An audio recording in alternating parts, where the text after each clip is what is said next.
Other institutions were powered down. Traffic lights didn't work, just to give you an example. Many things didn't work.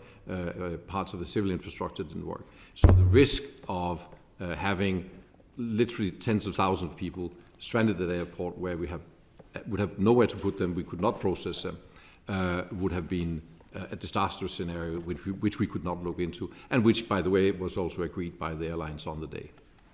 I think maybe I'll leave it there. There are many more details, but I think this is sort of a short summary of how we look at it.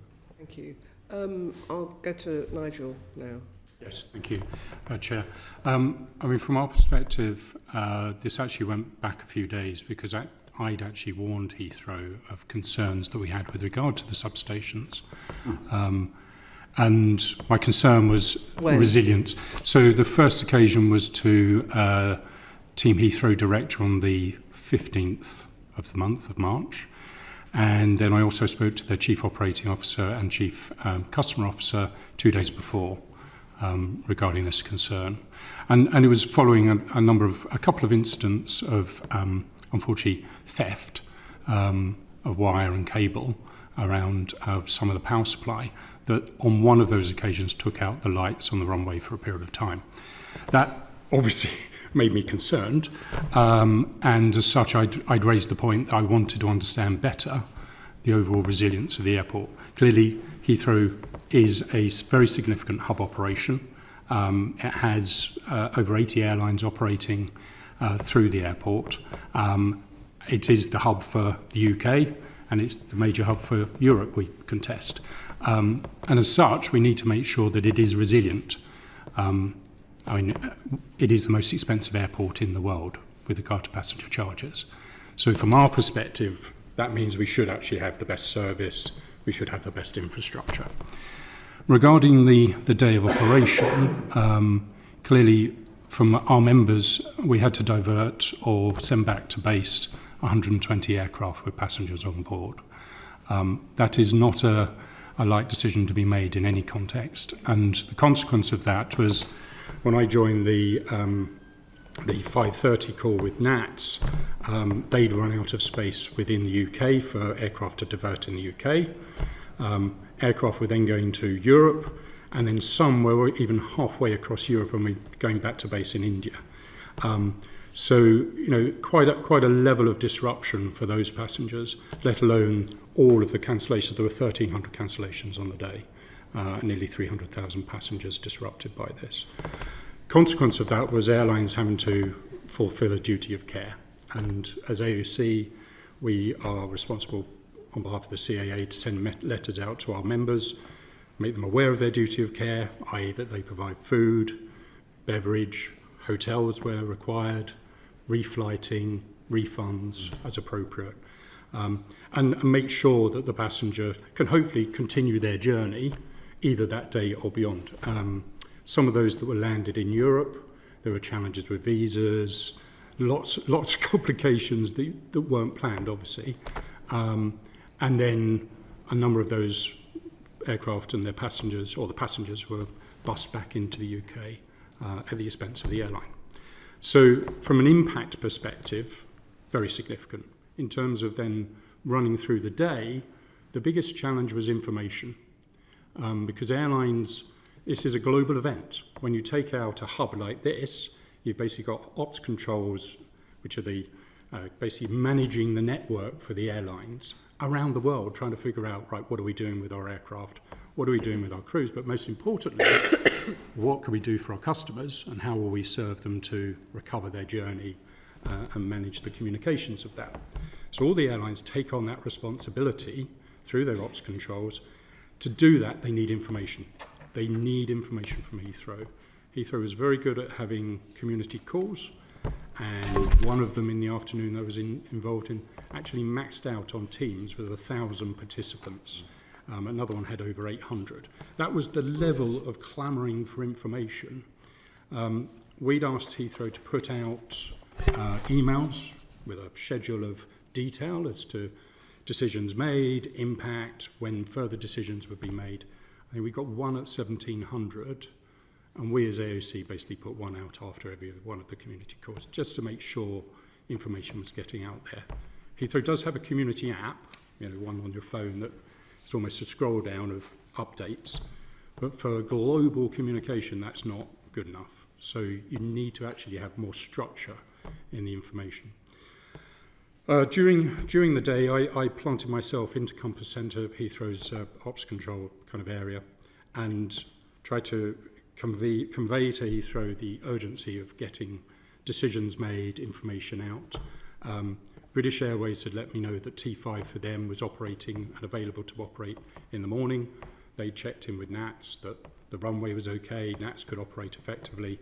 So they really did want to be able to, one, receive repatriation flights. So some of those flights that were stuck in Europe with visa problems and various other things, how to get those back in. Now those did come back, some of those came back in late in the day, but T5 could have been ready to receive those late morning, is our conjecture. In addition to that, there was opportunity also to get flights out of T5, an opportunity for that. And we could have actually made further arrangements in terms of moving passengers, is my feeling. I think overall, all the teams on the day put best efforts in to actually achieve a good outcome. And on the day after the Saturday, we pretty much recovered all of those passengers. Heathrow ran 89% of its schedule. We had 50 extra flights coming in. Airlines were upgauging the aircraft, increasing the size of the aircraft, just to minimise the impact on the passengers. And the view is that by Sunday, we'd cleared the backlog of passengers. Yeah, I mean, there's a lot of supplementaries that I think people want to ask, but I do want to let Alice and Eliane answer the introductory question. So, Alice. Thank you.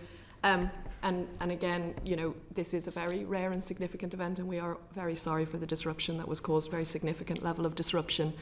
I thought it might be helpful if I just briefly set out the different roles.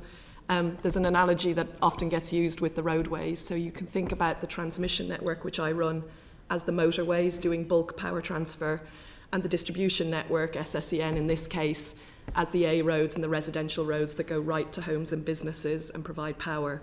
And then, of course, within homes and businesses, you have their own wiring, switches, equipment, and obviously that's much more complex and significant for a complex like Heathrow, and that gets called a private network. So we're talking about three different networks here, and that's the relationship between them. So in terms of the events of Thursday night and Friday, as has been mentioned, fire broke out at North Hyde substation on one of the transformers. That was immediately visible within our control room. The standby transformer on that site did switch in exactly as expected immediately afterwards, but the sudden and extreme heat of the fire meant then that all three transformers on site tripped out of service. The fire brigade was mobilised, our incident response was mobilised immediately, and the standby engineer was sent to site. So on the night then in question, the first incident response meeting happened shortly after midnight. That was run by my Director of Network Operations. Following the sit rep that they did, where they established the situation and the severity of it, had feedback from the standby engineer and the fire services, they alerted me of the situation. So I became involved at that stage. I did the second incident response meeting early hours of the morning, and then travelled immediately to site. Throughout the night we were engaged with the fire services, working very, very closely with SSEN and with the London Resilience Forum, which was bringing all parties together to coordinate.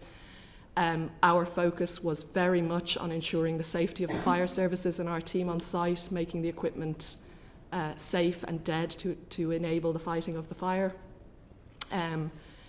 I arrived on site early morning. It was very stark to see the situation on site, the extreme nature of it, and how professionally and diligently the teams were working to ensure safety and to fight that fire. And the absolute focus was on restoring customers in the wider community, which I know Eliane will talk about how that was achieved, and on returning supplies to North Hyde substation itself. We had confirmed the rest of the network was secure and operating as expected. In cooperation with SSEN, we returned one route to North Hyde about 10 a.m. And then worked through the day to secure a second route to North Hyde that evening. So very, very focused response on safety and the speed of returning. And of course, throughout that, there was a lot of working with the local community for whom there was a huge amount of disruption as well. So, you know, again, just to say this is a very rare event. It is a very serious event, and we really welcome the investigation and the opportunities for us to learn across what is a multi-party event with many interfaces and many considerations from resilience. Okay. Thank you. Leanne. Thank you very much. First, I'd like to thank the committee for the invite to present and to give evidence and explain the step we took as a local distribution network operator to restore supply to all our 67,000 customers, including the North Heathrow intake, as what was a very unusual incident. As Alice mentioned, the National Grid substation at North Hyde has 3 supergrid transformers. On the night, 2 of these supergrid transformers were operational. Because of the incident and the fire, by 23:51, we had lost access or supply from the 3 supergrid transformers.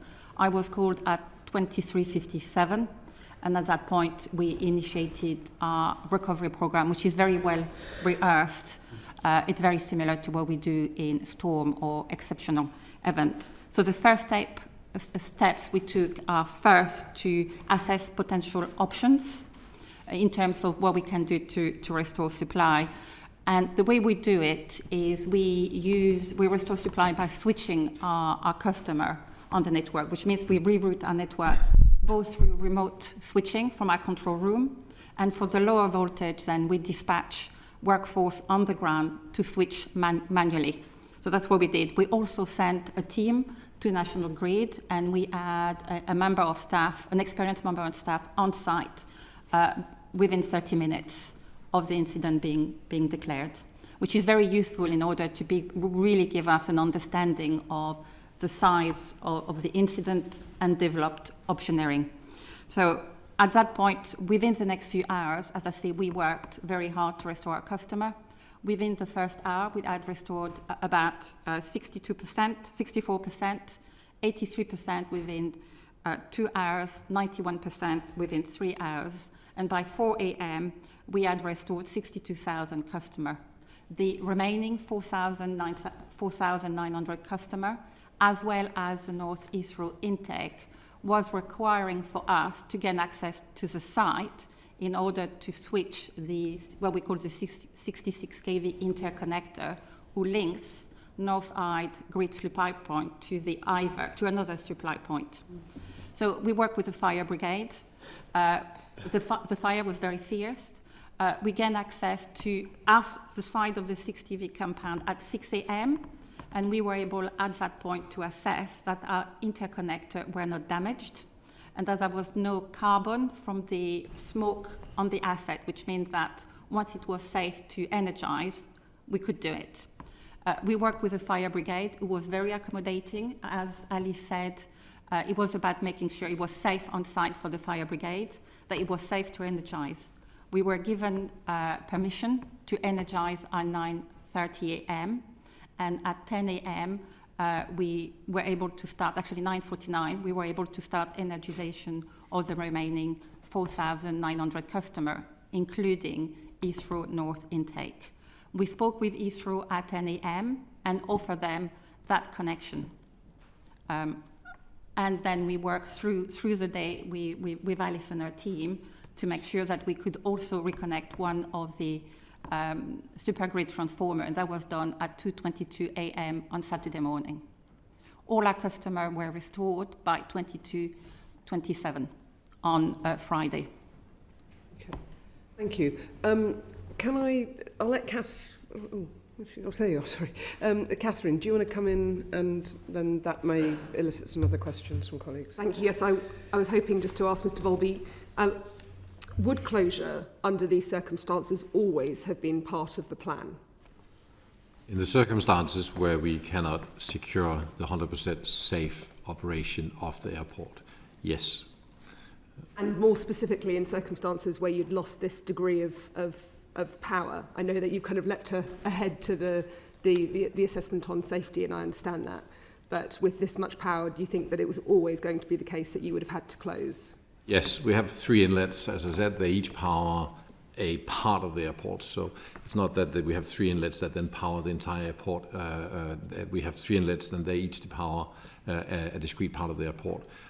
They have the capacity of 32 megawatts, 42 megawatts, and 70 megawatts. The one we lost was the one at 70 megawatts, so by far the biggest.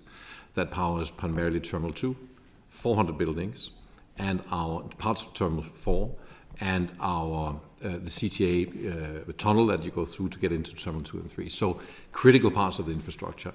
Part of that is also buildings that house systems that are airport-wide, like CCTV, some of the fueling safety systems, and safety locking systems for doors, so security systems are there, and they were at least momentarily lost. So they are airport-wide systems, and when we cannot guarantee that all systems at the airport are working the way they should, there is no other way. We cannot guarantee the safety of passengers when we cannot process them, so no security scanners, no baggage systems, and so forth, right? So there's no way we can operate the airport safely. We heard from Mr. Wicking some queries around Terminal 5. Do you feel that some of the terminals might have been able to be opened safely, or at least be able to be reopened sooner? I think that is one of the reasons we have instituted the Kelly Review, is to establish exactly that. It's worth knowing that the fact that the lights were on at Terminal 5, which is entirely correct, doesn't mean the terminal was operational. We didn't have all CCTV, we didn't have fire surveillance. The fire systems would work, so if you pull the fire alarm, the water would come down, but the fire surveillance systems of the airport was down, so we didn't know whether the systems were up and safe. All that had to be secured before we started operation. We had very close cooperation. I spoke several times with Sean Doyle, who's the CEO of BA, on that. We also had some of the fueling safety shutoffs that were not working. We had to ensure they were working. This all happened around 10 o'clock in the morning. Yeah. So all of that had to be ensured. I cannot guarantee you whether T5 could have opened an hour earlier. We did all we could to get it open as soon as we could, because we fully understand the airline's concerns around getting repatriated flights, repatriate passengers, and also get flights in there. Initially, we were of the opinion we could not get passenger flights out, but Sean Doyle and myself were instrumental in actually getting some critical BA flights with passengers out on the same evening. I understand that hindsight is a wonderful thing, but with the knowledge that you have now, in the hindsight that you now have, are there things you would have done differently? Again, I will not preempt the Kelly Review, and it's not that I don't want to answer your question. I just think this is really, our industry is a very fact-based industry. We should not speculate on things. When I look at how the command and control system of the airport worked, that worked exactly the way it's set up. So the right people were in the right place to take the right decisions at the right time. I am convinced that with the uncertainty that we were facing for the long period of time that was also described here, the fire was still blazing 6 o'clock in the morning, we could not take any other decision. And I am satisfied that the decision we took to power up based on our 2 substations was the right decision. And that then implies that we would have to shut down the airport in order to power down, rewire, and power up the systems. Okay. And that requires closing the airport. So the answer to your question is yes. Given that the control tower and the runway lights and some terminal functionality was still operational, was it impossible to allow those planes that were already en route to be able to land, even if the passengers may have had to go to different terminals? That is, of course, a good question. Now, we would be able to land aircraft, but we would then be leaving aircraft on the runways with passengers in them not being able to process them because we didn't have the safety. That is not an acceptable situation. You didn't have the safety in any of the terminals? No. We didn't have the processing capacity we needed. So sending, and when we go out and close the airport, then the airport is closed. And that was a decision taken considerably earlier. So no. And do the airlines, what's the airlines' view of that? I think from question? an airline perspective, initial decision being made, there is a level of understanding that a decision had to be made. But there should have been constant review of that decision, particularly as we realised fairly early on T5 and the runway were available. And those flights could have been brought in. Even if we had to manually operate those flights and receive them appropriately that way, that could have been done. And certainly in terms of resource, we had checks in with Border Force during the day, and they had full resource capability and availability to handle operations coming in. So Was a conversation had between Heathrow and the airlines on that very point, or was it too late by then? So we were raising the point of allowing aircraft to come in early. In terms of the 120, that was too late. Decisions had to be made in terms of redirecting and repositioning those aircraft. In terms of then taking some of those that had been diverted and bringing those back as repatriation flights quickly, we were constantly kind of pushing for that to take place as soon as possible. And clearly that eventually happened later in the day. But by then, most of the airlines had made decisions with regard to busing, hotelling the passengers, etc. So it's kind of almost too late to then make the operational decision to bring them back in later in the day. Okay. Oh, you want to come in? Thank you. Just want to rebind back to the introductory comments, if you don't mind. So Alice and Thomas, both of you stressed that this was a really low probability event, but when I think back to my university days, it's low probability of really high consequence, though, really high consequence. So was it on your risk register? Was this something you'd planned for?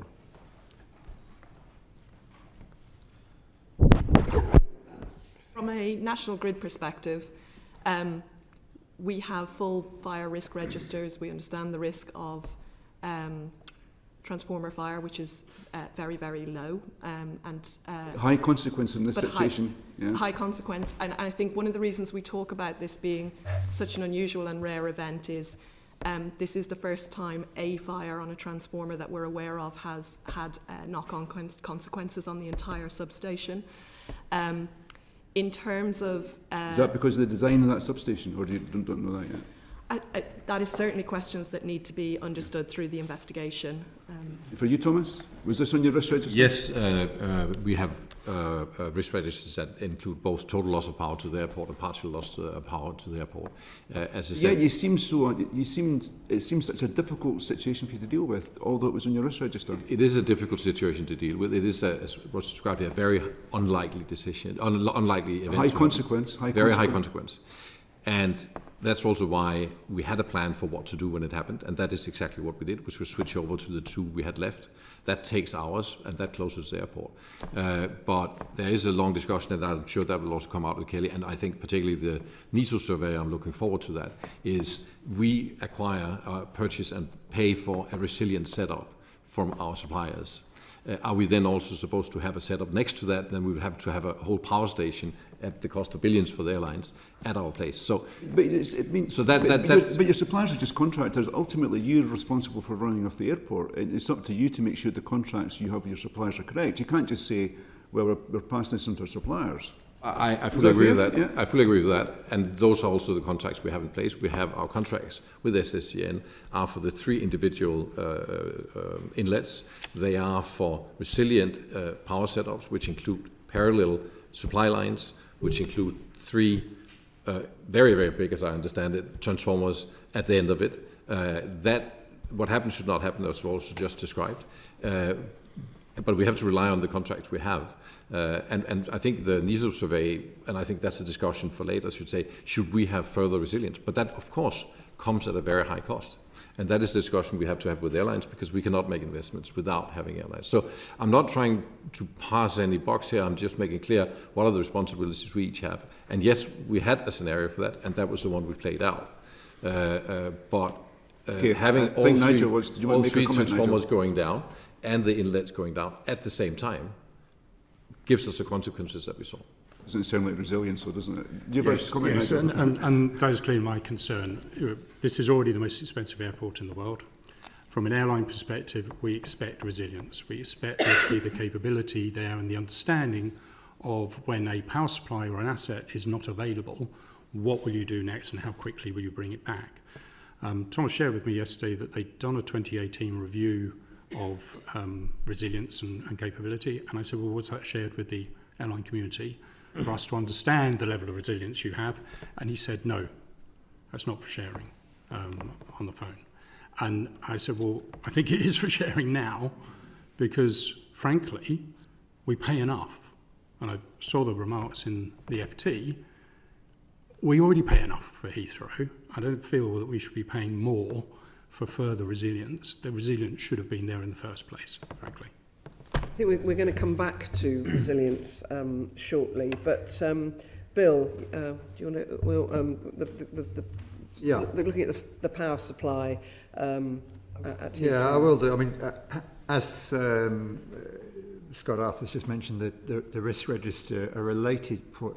I mean, I just checked something you said there, Thomas Volb. Did you say that all 3 substations were down at the same time then? No.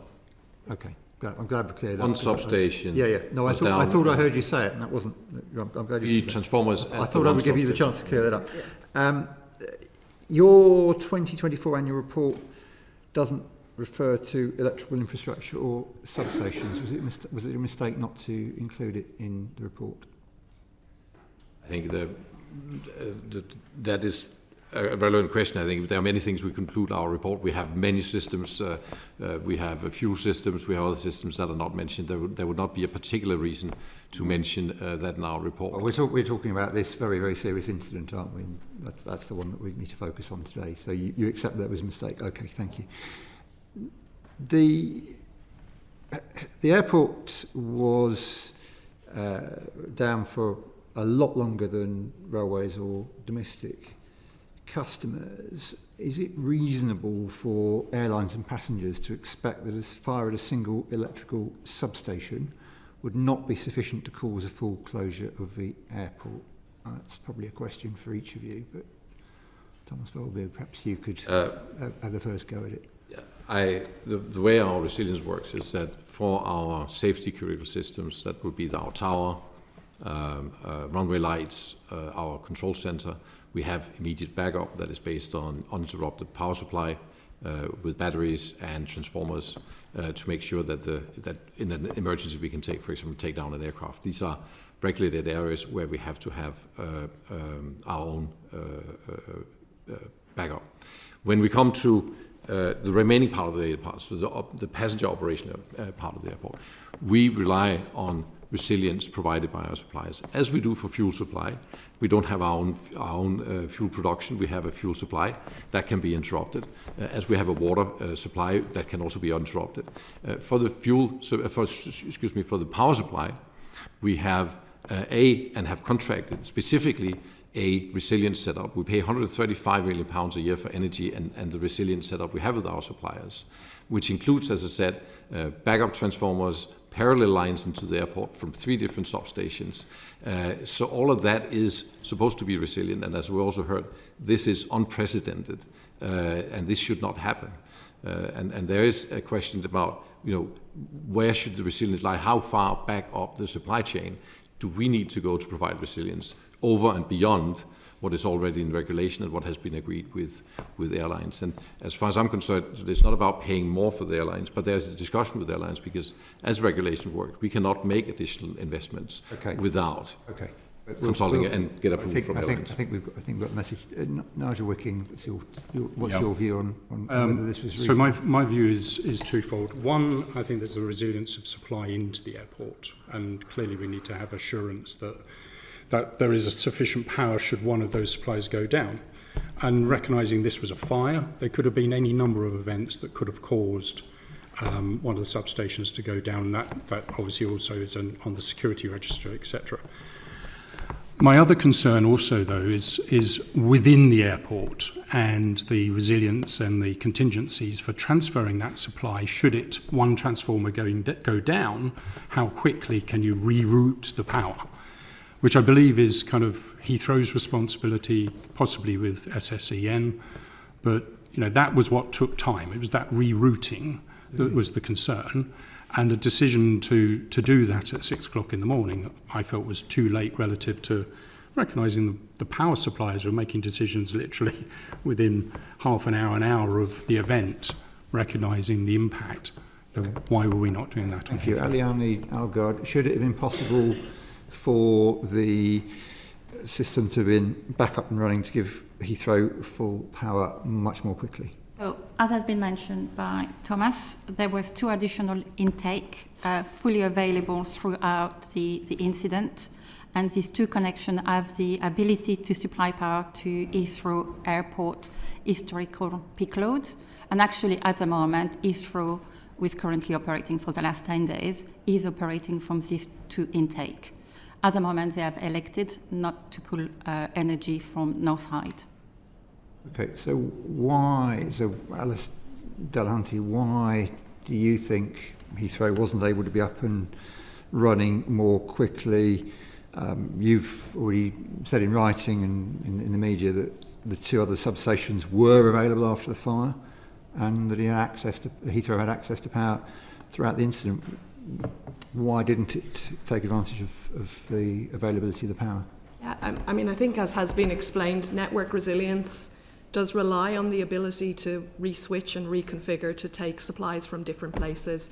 So when we talk about 3 parallel inlets being there and 2 were available, I think it is a question for Heathrow as to how they access the remaining 2 inlets that were available throughout.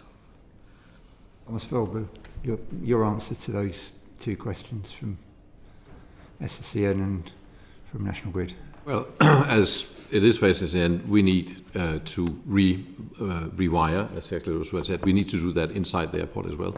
That is a much more complicated process because we have to power down maybe 1,000 systems before we do that switch. And then we have to switch it back on and power up 1,000 systems. We have looked at that because we have not received resilient power on the 3rd power substation yet. We got a letter yesterday from SSEN that would now be the case. That power is resilient. There's power, but first of all, there's nowhere near to the 70 megawatts we have contracted, and it's not resilient, i.e. there's still switching work going on, which we might see ourselves in a similar situation if we had used that substation up to now. Now, that has now been confirmed, so of course we'll now look at that. But even in a planned scenario, it'll take hours to make that switch over. So we did take advantage of the 2 remaining substations as fast as we possibly could. But we needed, of course, a little bit of certainty on where is the situation going, can we get power back faster or not. When it was clear that we could not get that assurance, we took that decision as early as we could. Airlines have been kept informed all along on our deliberations, why we took those decisions, and what our objectives were in terms of getting operation back as fast as possible. So that is what we did. Yeah, and how long would it take to switch back to North Hyde if the 2 other sources you're relying on at the moment were to fail for some reason? That's the situation we're in today. That's what we're working on. We're working on securing that the 2 remaining substations are secure and that we are working with our partners here to increase capacity and make sure that they are resilient. Switching back would put us in basically similar situation. The infrastructure of the airport has not changed. The airport is built over many, many years. Don't forget, it's built over 70 years. Terminals have been added, power have been added, and that is why we have the structure we have. That is not unlike many European airports. There's not much difference. If we were to switch back, that will take a number of hours. And that is what we are planning for doing further down the road, which will be happening overnight. Yeah, you have a private network operated by UK private networks. Is that part of the problem here? It was not part of the problem on the night in the sense that it worked and it played out based on the plan that we have. Is it part of the problem in how long it took to re-establish I think that we absolutely need the Kelly report and the Nisio report to say, can we do these things faster? Are there areas of resilience that we can build in, learning from this experience that we can build in that either will shorten that time or limit the impact of a major failure like the one we saw? Yeah, Aliani Algard, what's your view on the arrangements? My understanding is you don't have visibility of what goes on on Heathrow as a private network. Yeah. We have no visibility of the configuration of the network within the Heathrow parameter. What I can say is that we offered at 10 a.m. on Friday access, we were able to re-energize and offer the capacity that Heathrow has pulled at that location for the last 3 years, with maximum peak of 22 MVA. And we reconfirmed yesterday, to be clear, that if Heathrow wanted to pull 72 MVA at that connection point, they could. Yeah, I think there's no change here. Exactly as said, it was confirmed yesterday that we can get the capacity that we need to run a resilient operation. That was confirmed yesterday and not before that. So that's hence the reason we took the decisions we took, and I think those were the right ones because it enabled us to meet our objective with the airlines of operating the airport 100% by 0:40 on Saturday morning. Had we not done that, that would have been at risk. Okay, the Energy Security and Net Zero Select Committee's heard significant evidence that businesses use private networks because you can connect more easily, it's quicker to operate, and it's significantly cheaper. Is that really why you have a private network? I am not an engineer. We are not here to save money. We're here to run a resilient operation. I'd like to come back to the committee on that question. It's beyond my technical knowledge. Sure. And Alice Delahunty, we're hearing that concern and this reason for private networks being used by significant energy users. Is it a concern for you? I mean, I think as I described, there is various different networks involved here. Private networks are not unusual. I think it gives businesses flexibility, and it is for them to understand if those private networks are meeting their needs and requirements. Okay, Chair, I'll have other questions later, I think. There are some other questions, but that might come up in answers to subsequent questions. So I'll go to Alex. Thank you, Chair. So I think we now understand that backup generators were working as expected, that by the morning there was access to power. But you keep telling us it takes 10 hours to rewire everything. Does that sound resilient, the 10-hour period? I think under a event like this one, which is as unlikely as has been described, that is the resilience that is in place. That is the playbook that is in place. I think the NISA report and the Council will review that and say, should we have more resilience? But that will come at a cost. It is so that we have the regulatorily required resilience in place for our safety systems. Beyond that, we rely on partners, as we do for many other things in the airport. We have to remember that there's not endless, seamless switchover for everything in the airport, and also not in an unprecedented event like this one, which should not happen. And we are still at a stage where we don't know why it happened. And to anybody, what would the cost of full power, or would the cost of full power resilience be worth it? Should we start at that end? So I can't comment on, because it's a private network and I don't have visibility of Heathrow configuration, I can't comment on what would be necessary to be able to do that. What I know is that Network Rail, who had the connection in feed to North Side, was able to transfer automatically their power from North Side to Didcot, 400 kV, and we also have data centers who were able to automatically engage their battery power supply in order to retain power throughout the fault.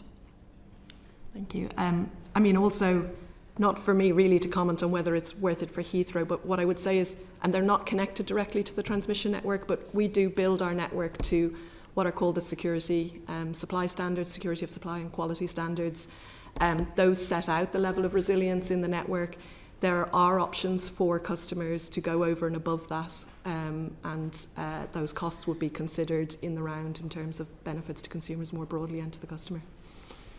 If we were to refit sort of a ring round Heathrow that would give you that full resilience, the best estimates of our engineers is that it would exceed £1 billion to refit today.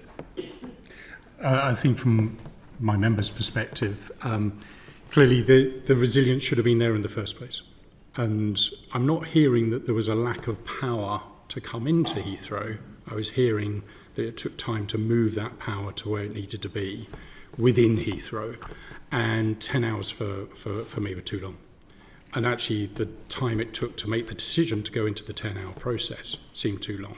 And if I'd understood that ahead of time, if the airlines had understood that ahead of time as a risk of this kind of situation, and yeah, the fire was unusual, but I do think the risk was there, then we might have really challenged Heathrow to find other ways of ensuring that they could return to Can I just come in quicker. on this point, Alex?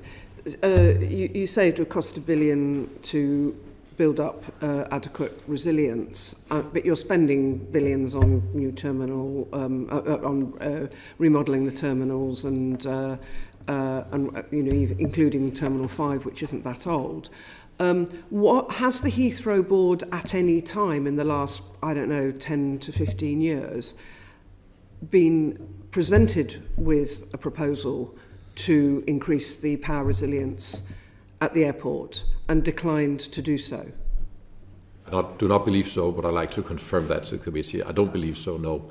The airport is built like many other airports in the way it is over many, many years.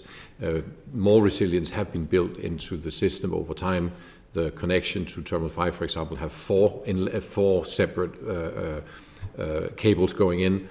So the thought has been on that. Also in connection with a possible third runway at Heathrow, has it been thought about, could we increase resilience as part of that process? And of course, that we will continue to do. But I think it's important to note that it's easy to ask for resilience. The cost of full resilience at Heathrow for all operational systems would be very, very high. And I don't think it's something airlines could expect to be there. It's never been asked for, and it's been very clear what our service levels were. Okay. Is that on this point? Because then I want to go back to Alex. Go back to Alex. I'll come in later. Okay, Alex, do you want to ask you a further question? I want to go back to the fact that inbound flights were not being allowed to land. So we're being told that the safety critical systems worked. Can you just explain what the safety critical systems are? Because you're also saying that it wasn't safe, in effect, to get passengers to come in because it wasn't possible to process them. So what is a safety critical system and what is just something that you deem unsafe? There are two levels of safety here, if we start there. There's the level of the aerodrome safety level, so that is, can aircraft operate safely at our aerodrome, and there is the concerns around passenger safety and health and safety concerns that we have to take care of both of them and consider both when we would do.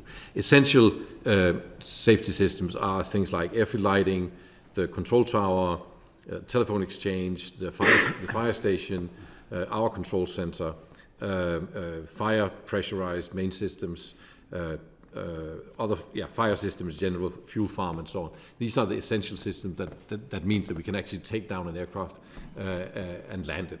Okay, so you've landed it. Then so we have all. Then we have safety problem. Then we have the passengers all the operational systems that are required to handle, and that would be border force, for example. That would be baggage systems. That would be maybe more importantly in this case, air bridges to actually get people out of aircraft. So all the things that you see in the airport every day, lighting in some cases, emergency lighting was on in Terminal 2. So there are many critical systems. Then comes CCTV, fire surveillance, which I mentioned those because they were specifically not working for a period of time. Also access systems. So the locking of doors, we need to make sure the airport is secure and the border is secure, that people cannot pass. All of those were affected also in Terminal 5. And we needed to ensure that they were in place and up and running before we opened the terminal.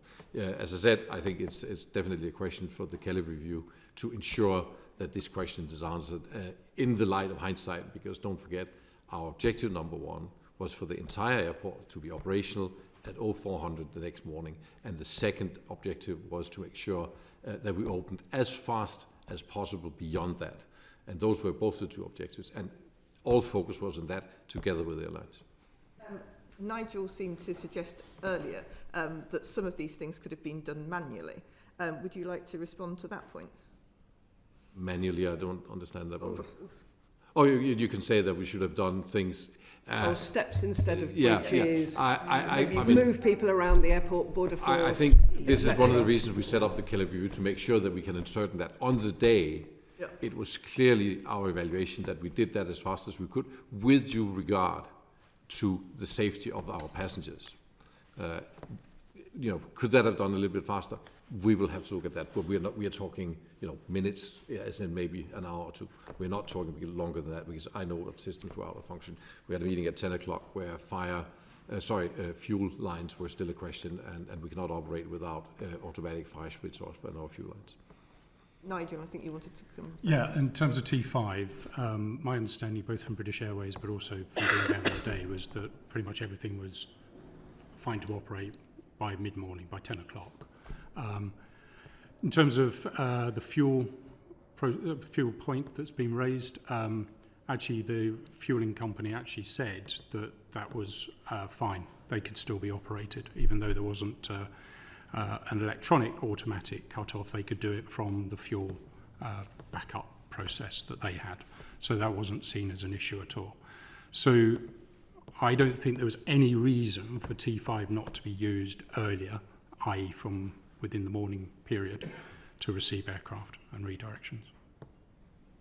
Just a quick question. I think for Nigel, we've heard a lot about hindsight and speed of which decisions were taken, and the question why decisions weren't taken quicker. But if passenger safety and employee safety was compromised, could we be sat here saying why were decisions taken too quickly? No, that would possibly be the case if I hadn't been there and actually talking to people on the ground from the control centre in T5 and understanding what the situation in T5 was. And the reality was that T5 felt that they were absolutely ready to go and receive it. You think passenger safety... That wouldn't have been an issue with regard to T5 from my perspective. And when you say passenger safety, what exactly do you mean? In our case, that is the process of safely getting passengers out of aircraft, getting them through customs. As when we talk arrivals. I accept that it's potentially have, more risky to have steps than a bridge. Exactly, but, for example. We use steps all the time to get. We also had not had CCTV, and we didn't have fire surveillance. And I think this is a question for the Kelly report. Hindsight is very easy. Don't forget, we have to ensure that all systems are not just seen to be working, but are actually tested and working. And I know that the lights were on at T5, and it looked as if it worked, but there were systems not working, and we have to make sure that these systems are working. This decision are taken by our incident commander, who is trained for this, and whose responsibility it is on a personal level to make sure that works. It is not about saying, well, it looks as if it works, we like to operate. These are serious concerns, and we need to make sure they work. And we are, as we talked about at 10 o'clock, at the meeting at 10 o'clock, it was reported that fuel valves were not working. Now, we are then talking that we declared it opened at 2 o'clock, so we're talking hours here. This is an evaluation. As you say, if we have gotten this wrong, we might be sitting here today having a very different discussion about why people got injured, and I think it would have been a much more serious discussion. So there is a margin within which our people have to take very serious safety decisions, and that is what they are trained for, and that is what they do, and that require that every single system is up and running, tested, and safe. Okay. Elsie, you've been waiting, so your turn. Thanks, Chair, and thanks to the panel so far. This has been really interesting. For context, my constituency is nowhere near Heathrow. It's Hayward and Middleton, so Manchester Airport is of particular interest to my constituents and to the Greater Manchester region as a whole. So this incident made me think about what the consequences might be for my constituents and passengers across the northwest of England were a similar event to occur there. It would be really good to understand what you think we can learn from this incident if we're to avoid another mass power interruption, and also what the consequences might be elsewhere in the country. Could this have happened at other similar airports? Keen to hear from each of you if you've got a view on this.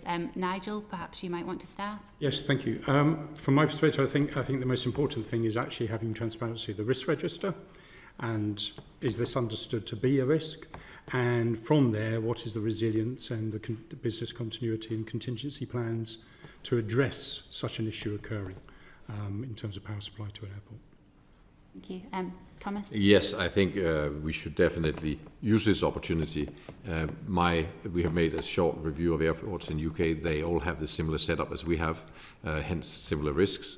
I think we need to use the outcome from the Kelly report and these reports to say, how can we improve that? We'd be happy to share those learnings, of course, with other airports to ensure that we overall have the most resilient aviation system that we can have. Absolutely. Thank you. Alice, Eliane, I don't know if you have a view on this.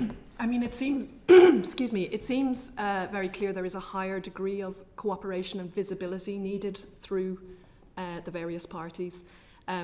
We do, as a matter of course, if we need to do maintenance and we know that's putting an airport at an elevated risk, take a lot of additional mitigations, etc. But I guess what we need to do now, and would expect that also to come through the investigation, is really ramp up that level of cooperation and visibility of the options, configurability, protocols of the various different parties involved.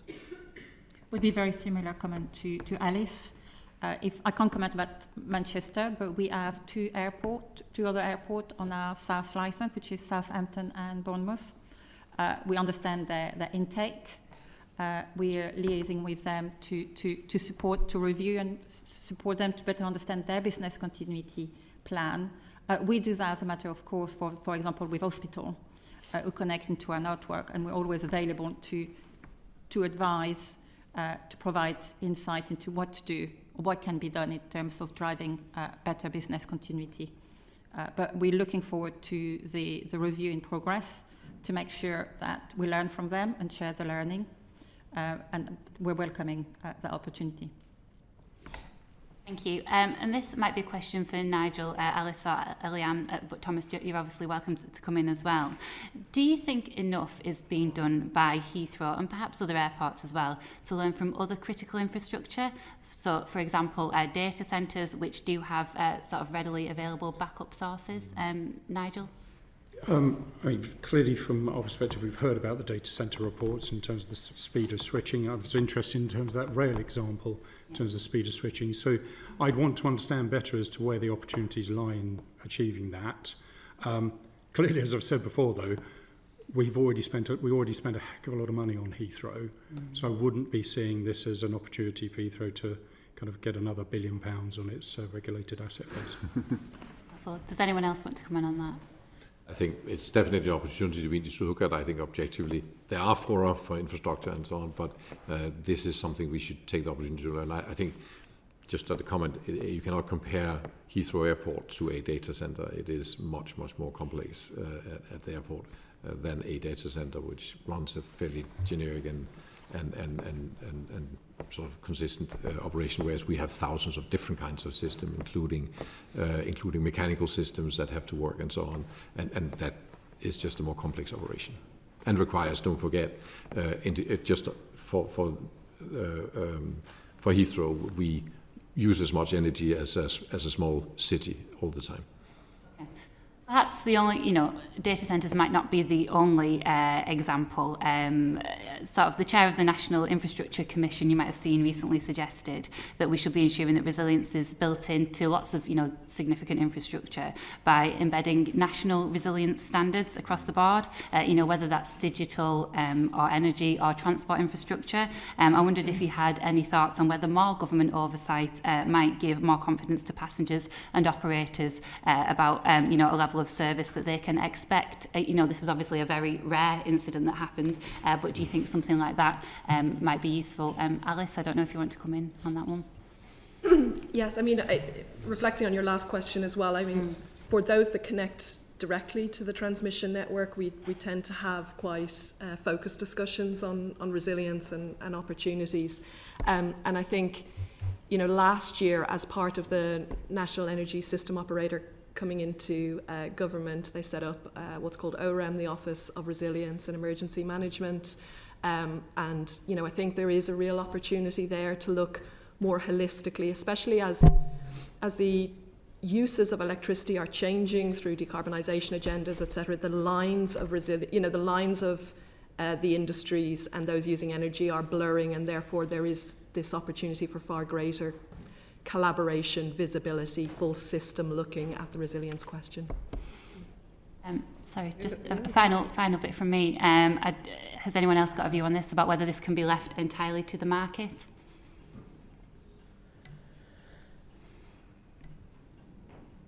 Or perhaps not. It's obviously, it's a private company. I think that I know what was said there, and I would agree that it's definitely worth looking at. Absolutely. From my perspective, I do see that there is a need for clarity in terms of standards and national standards there, but I wouldn't want it to be seen as an opportunity for operators to suddenly put a lot more money into it and charge it through to users. Okay.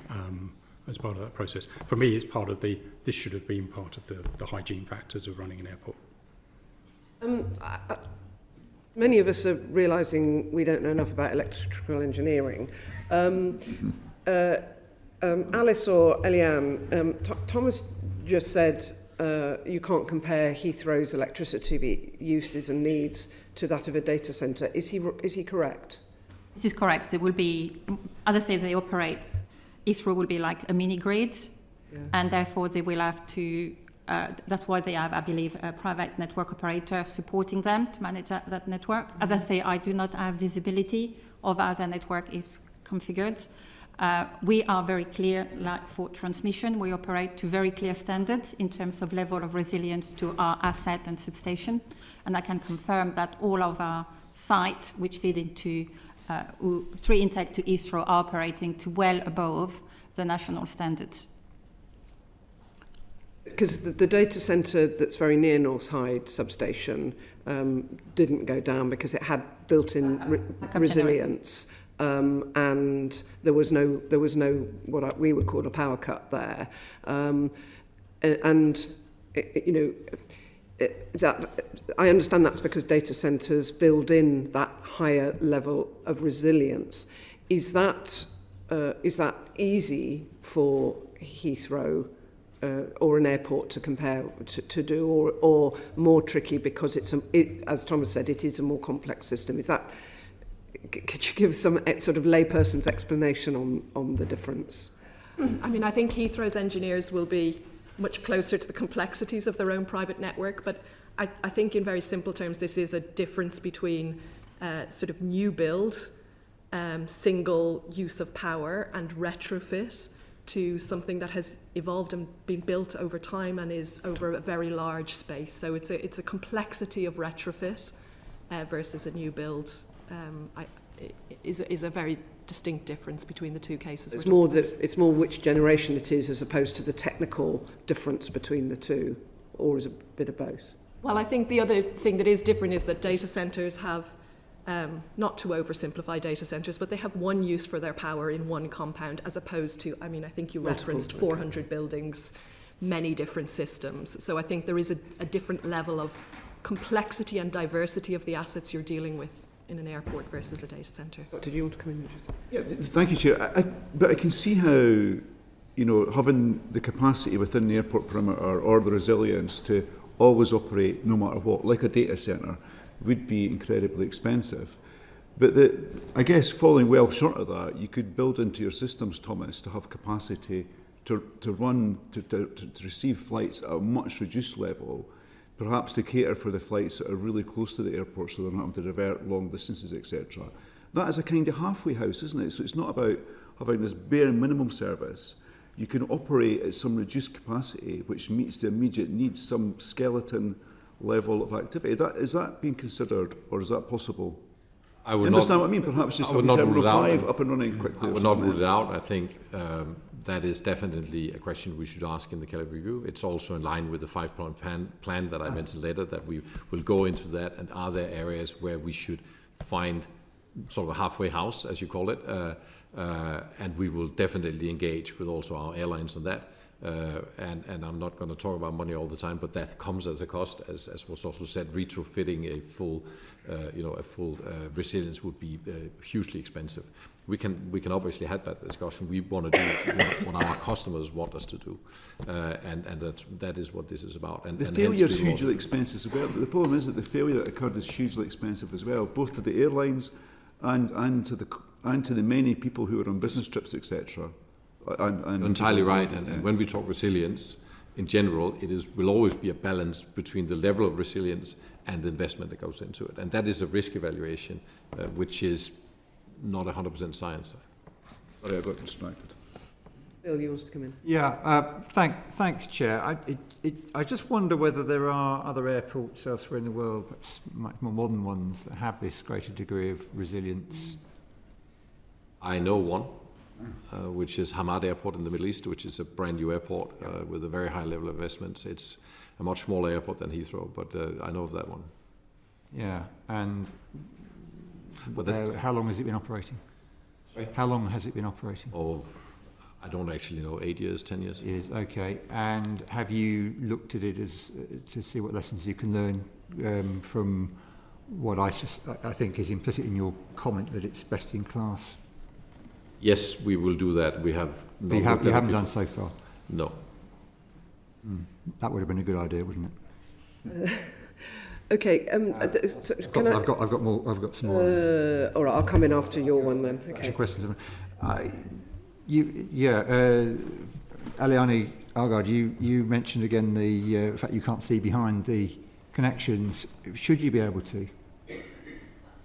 I think there it's about respecting the fact, like Alice was explaining, so you had a transmission network, a distribution network, and then you got private network. I'm not sure if we go back to the analogy of using the house, so that it should be right for me to go to have visibility of, let's say, a property to see what you're doing in your own house with your own wiring. I think that's even from a strategically important piece of infrastructure.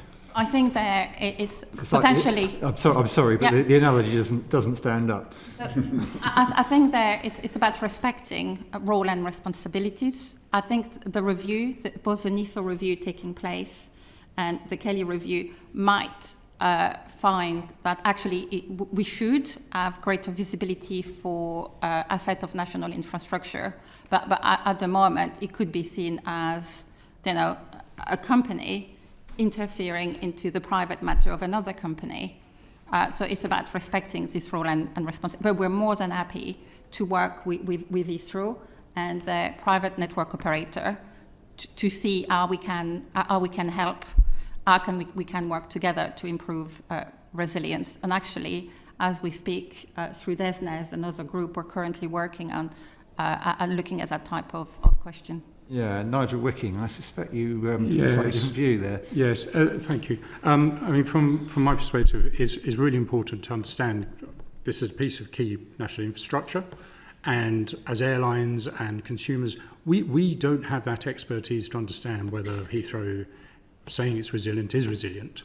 And I would suggest for both power, water, fuel, etc., there possibly does need to be an independent perspective on that, an expert perspective on that resilience and whether it's adequate.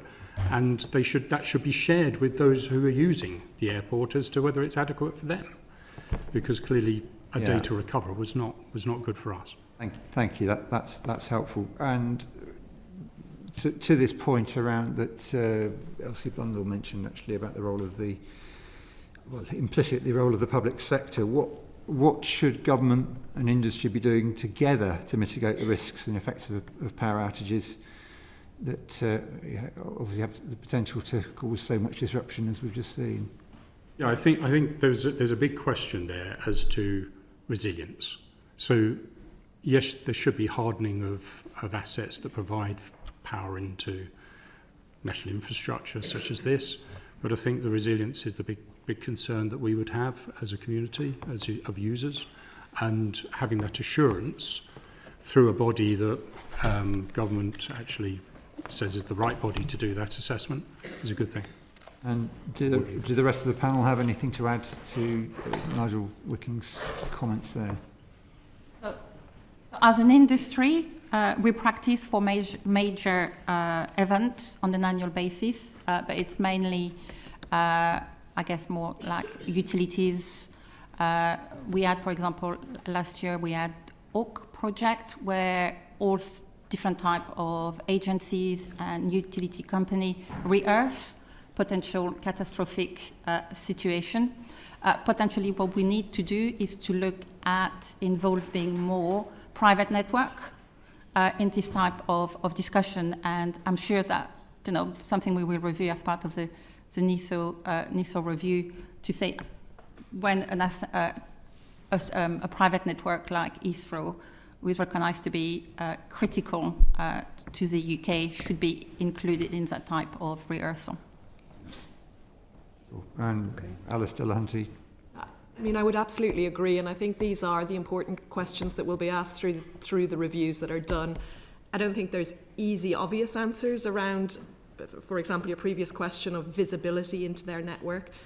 But what is really clear here is the need to create that cooperation and the understanding of the reliance on each other and the impact of each other's actions. And, as Eliane said, there are lots of well-established industry processes within the electricity networks and the system operation for dealing to responses, but extending that further into users and their role in those exercises is likely to be a helpful extension. Yeah. And on that, I mean, that was point 4 of my 5-point plan that we'll put in motion, is exactly that, strengthening our collaboration with our external partners, including SSEN and National Grid. I must say that I believe that actually SSEN engineers have quite a lot of insight into our power networks. I know that cooperation has been very close both before and after this incident, but I'd like to come back to the committee to clarify that point. On the point of resilience overall, I agree that I don't think there has ever been held anything back from our airline partners as far as our resilience is concerned. They know our operation really, really well. Any investment that goes into Heathrow is prioritized by airlines, and it is approved individually and specifically by both airlines and the CAA for every single pound we invest. So there is full transparency. Well, perhaps both SSEN... And if that has not been the case, I'll be happy to make sure that happens in the future. Yeah, look, perhaps both SSEN and Heathrow can confirm this point about how much visibility there is, because you've contradicted each other there, I think. But I won't ask you to continue. Can I also, should the electricity infrastructure be critical national infrastructure where it is supplying such a major transport network?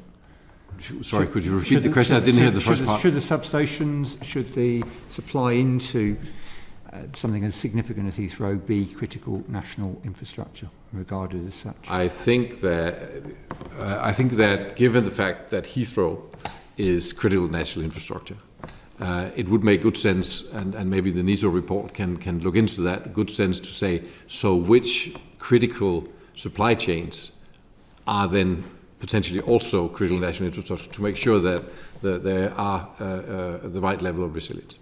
Yeah, I mean, I'm assuming it's not currently at that status. The transmission network is critical national infrastructure, yes. But not the substations?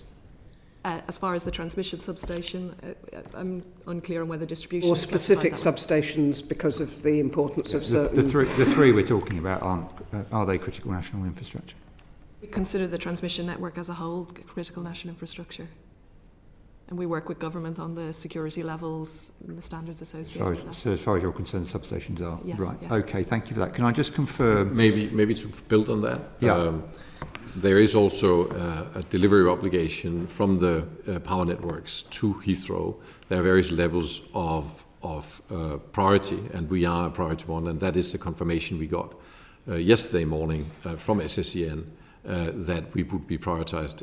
We have not had that before, and that's why we have not used the third inlet before now.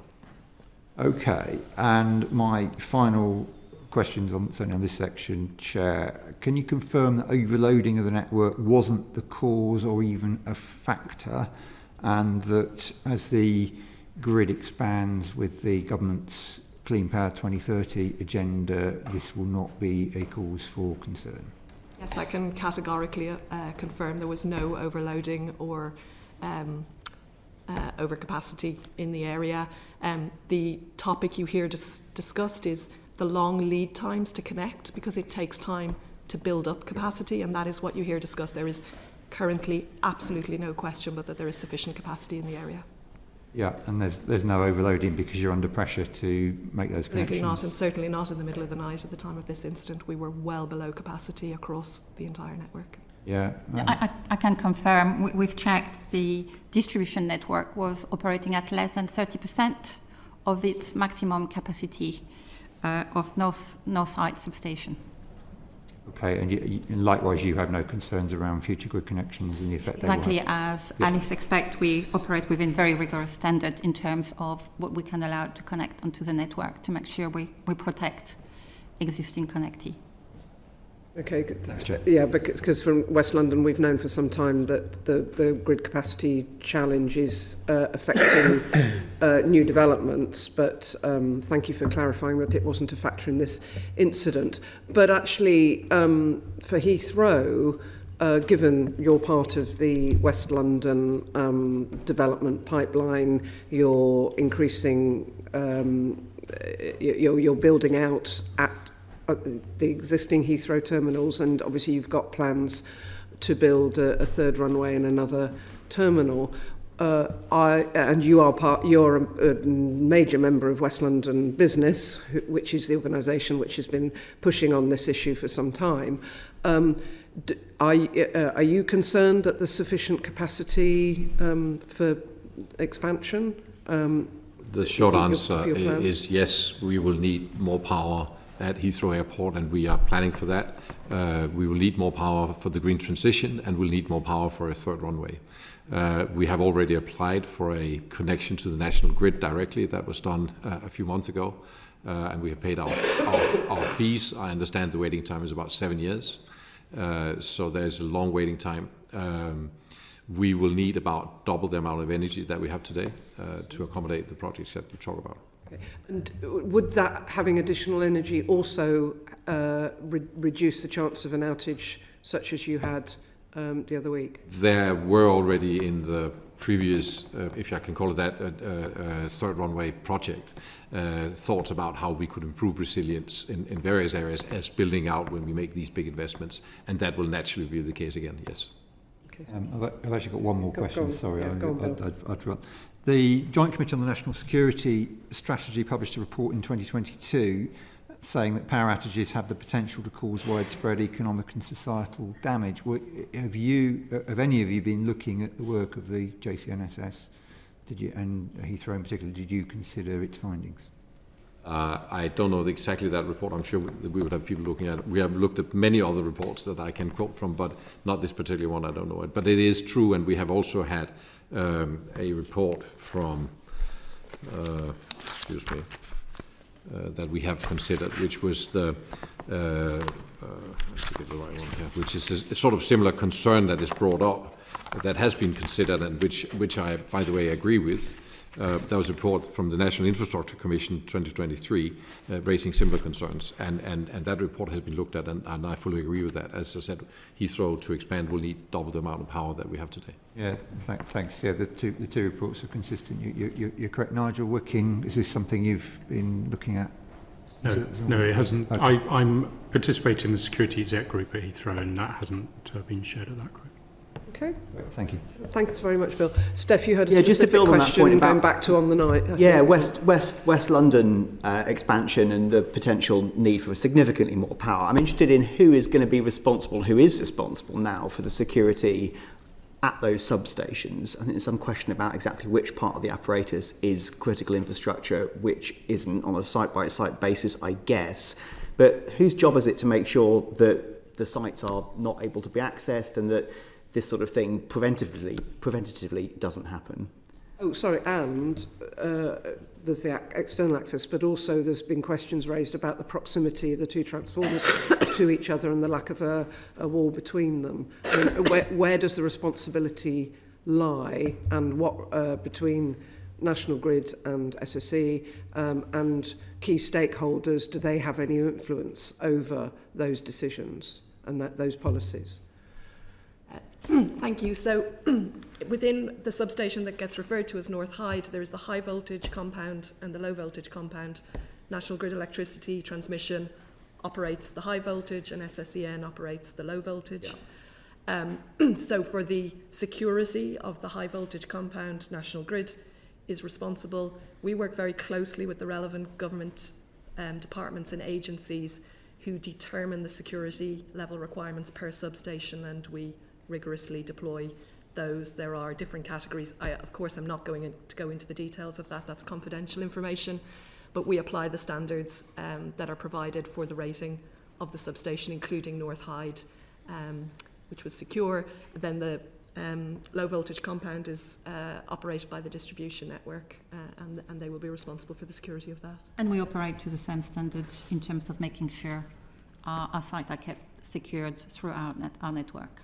So in terms of the practical management of site security, I appreciate you can't go into details, and I'm not privy to the details of the provision at Bacton Gas Terminal, for instance, but I'm aware that that is a site of national security and it has multiple stakeholders, including military police on patrol at all times. Yeah. It sounds like you, commercially, as an operator, are responsible for the security. You don't get extra support from any of the law enforcement or security agencies at that site. Again, I won't go into the details, but we do have different ratings and different provisions given the criticality of substations, and we apply them exactly as we're advised and discussed with the right departments. Yeah. I mean, we're bordering on issues that may be questions for the Joint Committee on National Security, which I think, Bill, you sit on, but because I do want to go back now to the business continuity planning at Heathrow, if that's okay with colleagues. Catherine. Thank you. We heard earlier that the failure of this substation, being one of three, would, in your view, always mean that there would have had to have been the full closure of Heathrow due to safety. Is that something that was acknowledged in advance? And if so, is that something that was shared with airlines in advance, that the failure of one substation would require the full closure of the airport? It was on our risk register, as mentioned earlier. I do not believe it's a specific discussion that have been had with airlines, but it's not been a secret.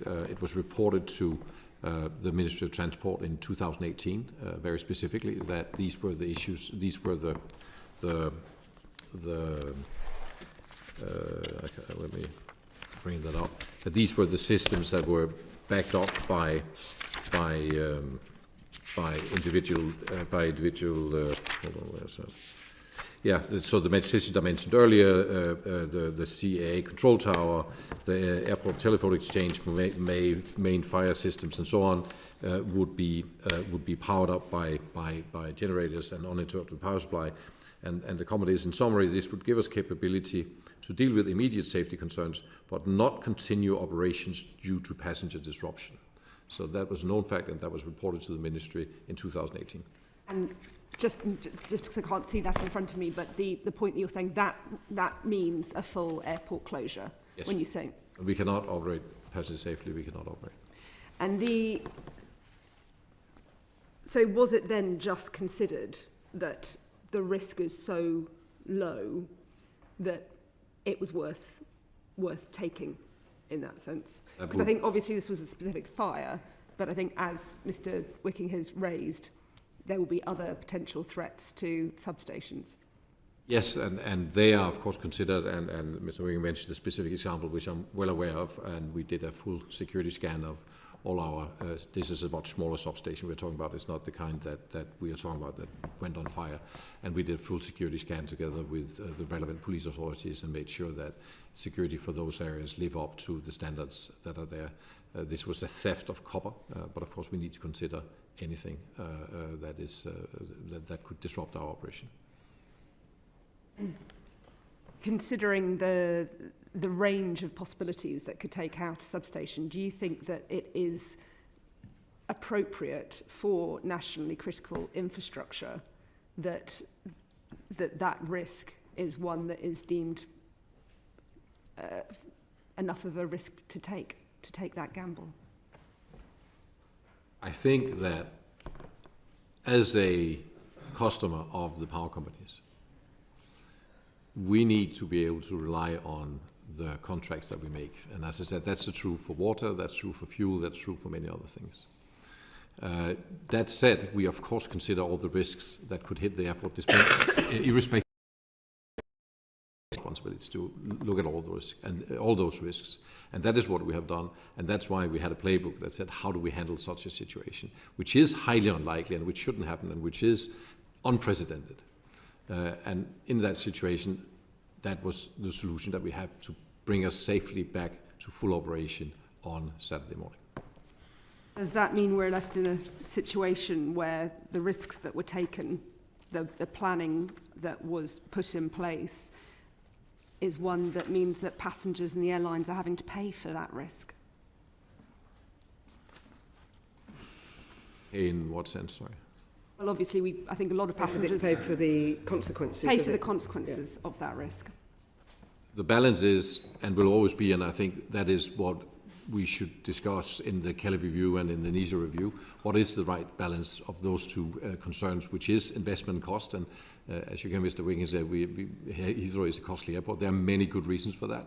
It costs twice as much to construct in London as the average of the rest of Europe. So just building in London is twice as expensive, or 94% more expensive, than it is for airports in the rest of Europe. So there are good reasons why Heathrow is more expensive. But our job is, of course, to try to balance those together with our airlines. And I don't think any of these resilience issues have been kept a secret to airlines, to make sure that we operate the correctly risk-balanced airport, taking into consideration the resilience, the likelihood of an event, and the cost of the resilience.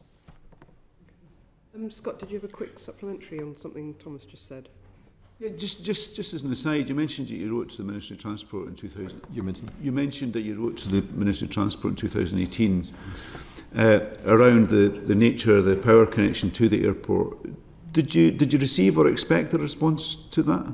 I don't think there was a response to this. This was a questionnaire that was sent out by the Ministry, and we responded to that. Okay. Right. The Chair was hoping to come in. Oh, sorry, Nigel. Sorry. I just wanted to come back on that sharing of information.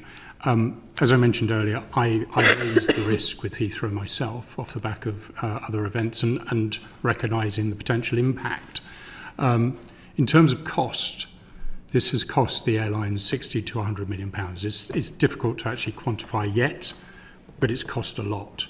And Heathrow, in its conditions of use, absolves itself of any liability.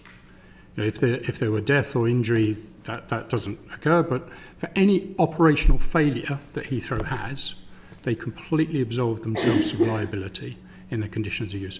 The airlines refute that every year in the conditions of use publishing, but by flying into Heathrow, you accept the conditions of use. No one signs it, but by flying into Heathrow, you accept it. So you have to accept the clause of no liability to Heathrow.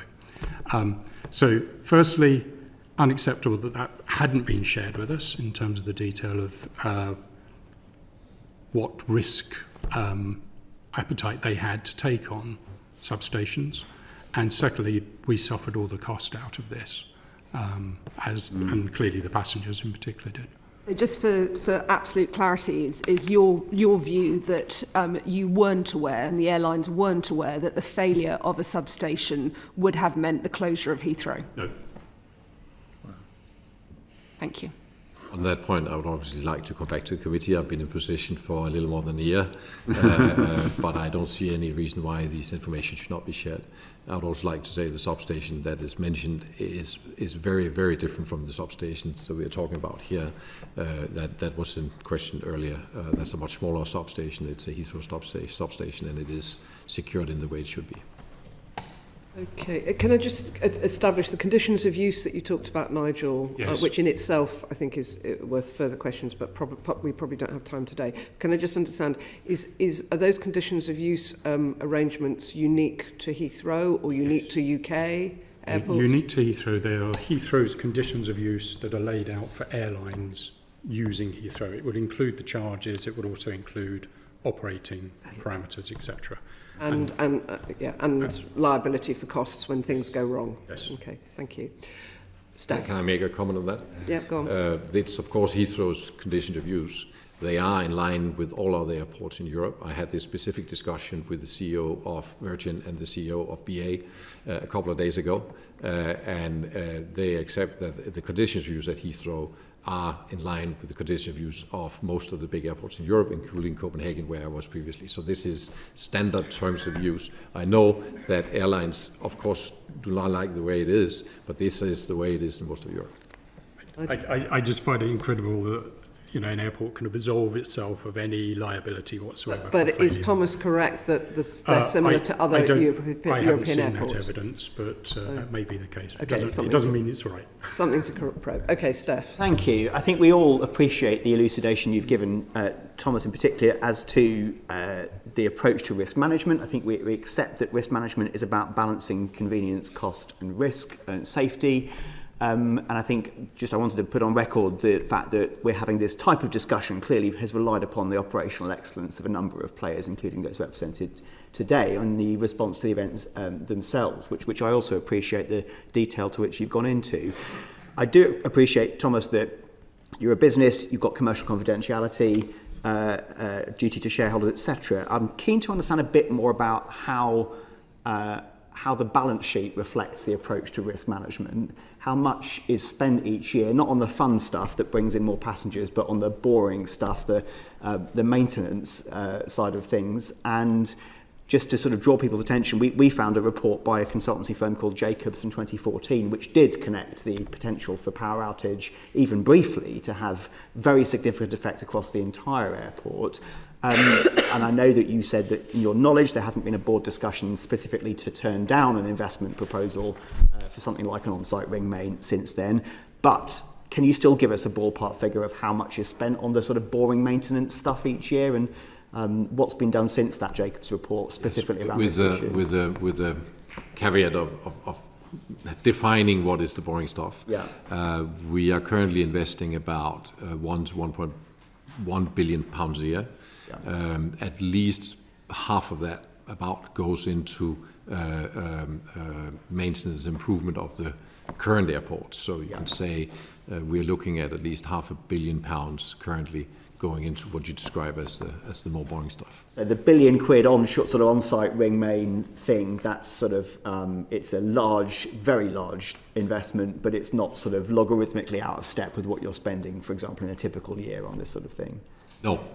And have you done anything else in particular and invested specifically in any other areas to mitigate that risk of essentially total airport shutdown? Let's accept that for a moment. That was a known risk since that 2014 report that you're aware of. I'm aware of the fact that we invested now in our power resilience during that period. I can't give you an amount. I think the Jacobs report were there to address other issues, not specifically something like this, but nonetheless, yes, we have. As I said, building T5 more. There are four lines going in instead of 2 going into T5 because that's a possibility. So more has been done, yes. If you like specifics on that, I'd like to come back to you on it. That would be very helpful, thank you. And can I just add a supplementary to my own question, if I may, to Alice, I think, and probably also to Elaine. Like, you've got a service level arrangement, you've got resilience, which unfortunately failed in this instance because of the unique nature of this fire and the consequences on that one site. Like, what proportion of the amount that you're taking in revenue per year do you actually have to spend on making that infrastructure work to deliver that enhanced resilience requirement? Yeah, so our relationship to customers is set out in codes that set out quite deterministically the level of redundancy and resilience in the network to secure that. And as we've discussed, power did remain available in the area throughout the incident as a result of that inherent redundancy in how the system is designed. We consistently achieve 99.59s of reliability on the transmission network. We have an incentive or a mechanism called energy not supply, whereby we are penalised if we do not supply energy, and so that reduces accordingly. And we invest a huge amount in the resilience and the health of the network. So, for example, 5.2 billion on asset health over the last period, 3.7 billion of which was specifically on substations and cables. We've just submitted our next 5-year plan that includes another approximately 5 billion specifically on asset health, but a further 30 billion on increasing capacity, increasing resilience, increasing security. That's a very significant part of our investment. I understand that's highly regulated, and it's yes. part of a cycle that's approved by departments and scrutinised, I think, by Bill's committee. But I'm kind of interested in what you get if you're paying for enhanced resilience at that site. There was an argument that says, and I'm sure this will be brought out in the fullness of time, that site had things juxtaposed to each other in a way that was really detrimental to the reliability of that transmitter, that transformer site. Who pays for that stuff? Who does that on site? Is that a high capacity, high voltage transmission investment, or is that coming from something like the distributor? So, I mean, of course, much of this will be looked through the investigation. As it's currently set out, our substations, this substation was designed and built quite some time ago to standards that are set out, and we work to that.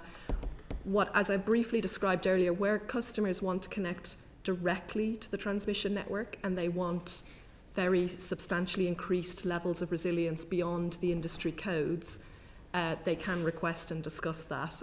So you do get certain customers who will come to us and say, I want 3 independent, totally independent feeds, etc., etc. And those investments get worked up, costed, proposals made and worked through. And Elaine, the same question to you. Yep. Thomas is paying you 135 million quid a year. Some of that's for juice, but some of that's also for the stuff you've got to do to keep the lights on. How does that work? How much are you spending in that sort of area? It's important to set the context. So as a DNO, we connect to the transmission network via grid supply points, where there are supergrid transformers which convert 400 kV, 275 kV to 132 and 66 kV. In this instance, because the 3 supergrid transformer failed at that grid supply point, we, as a DNO, lost access to power at that point. Okay. What we were able to do, as I said, is because we had interconnector between the Ivor grid supply point and the Northside grid supply point, by 9:30 a.m., when we were able to energize, we were able to create a new connection, and able, therefore, by 10 a.m. to offer power to Heathrow.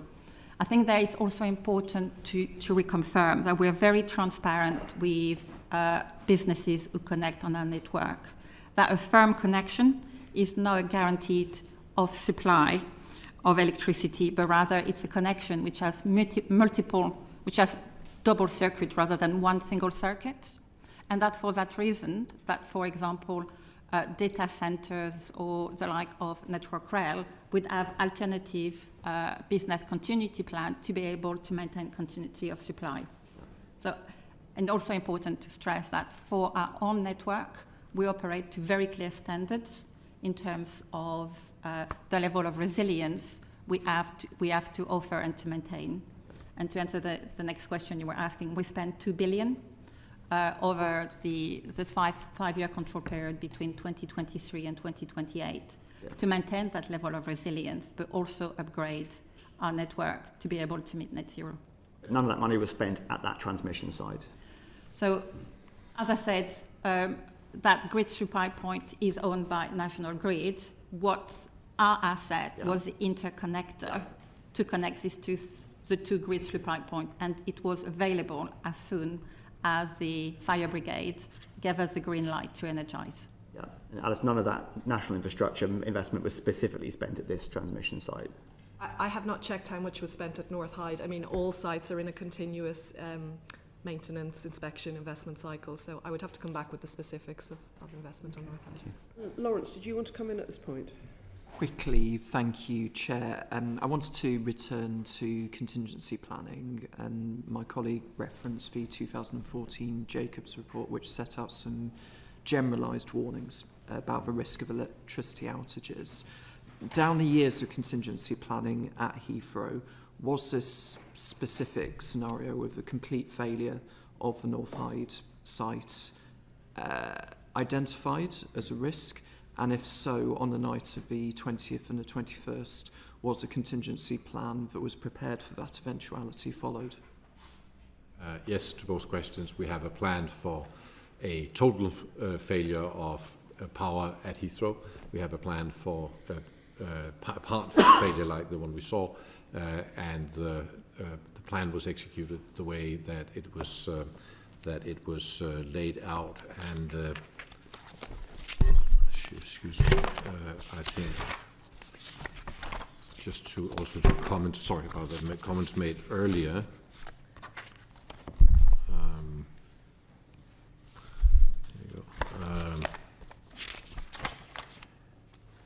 That at 0200, so the decision was not taken that long. The airport chief engineer uses prepared resilience plan to begin reconfiguring of the supply to Terminal 2 and Terminal 4. This is likely to take 12 hours in total. Just tease out the fine difference. You said the contingency plan was prepared for complete loss of power. Both. Is that the same as a contingency plan being in place specifically for the complete failure of this substation? There are two different plans, one for complete failure and one for a part failure, part loss, as in this case. Okay. And that's the one that was put in motion. Okay, I am keen to get on to the impact of on passengers and airlines, but just very briefly, Scott, you've got just a couple of questions. Yeah, so very quickly, obviously we've got the two official enquiries, one from NISO and one from CAA. Do you think these are enough to get to the bottom of what happened and what lessons we can learn? I mean, just to add to that, we also there are also investigations underway by the fire services. So I think between that combination of investigation into cause and then the NISO's review into this wider resilience impact, because as we've discussed, the cause is one topic, the full scale of the impact is another. I think we should be in a good position, and the CAA doing their work to understand the full set of opportunities to learn from this event, yes. John? Welcome the CAA investigation and report. Clearly we'll want to participate with that and engage with it and understand also what it will cover in its breadth. But yes, certainly welcome it. And Thomas, you have your own inquiry, and this is, as you've referred to repeatedly as a Kelly review. Will that be published in the public domain? We have published terms of reference, and I would definitely think that conclusions would be definitely shared with the Department of Transport and also with this committee. Not in the public domain. That depends on. There could be safety and security concerns in there, and that's a matter for the board to approve. But I would definitely think that that conclusions would be shared in one way or the other. Yes. And you know, and if these reports show that either you're poorly planned or the airport dealt with the situation poorly, will you reconsider this issue around compensation to the airlines and also passengers and your many stakeholders on site? I think that we should do. I have had that concrete discussion with both the CEO of Virgin and the CEO of British Airways, that we have agreed that the whole matter of compensation, we would actually like to have a discussion about when we know the facts, including why this fire started. We are almost 2 weeks in and we still don't know why we had a fire. So that was the agreement we made. Okay, good. Okay, just very quickly, Catherine. Yes, I mean, you've talked about other European airports, but there was a 2023 report to the United States Congress by the Government Accountability Office, which references a large hub airport there that has more than one substation, and that they have the ability to switch from one substation to the other if either of the substations lose power. When you talked about it costing £1 billion, is that the kind of thing, that investment, that would give us? Yes. Thank you.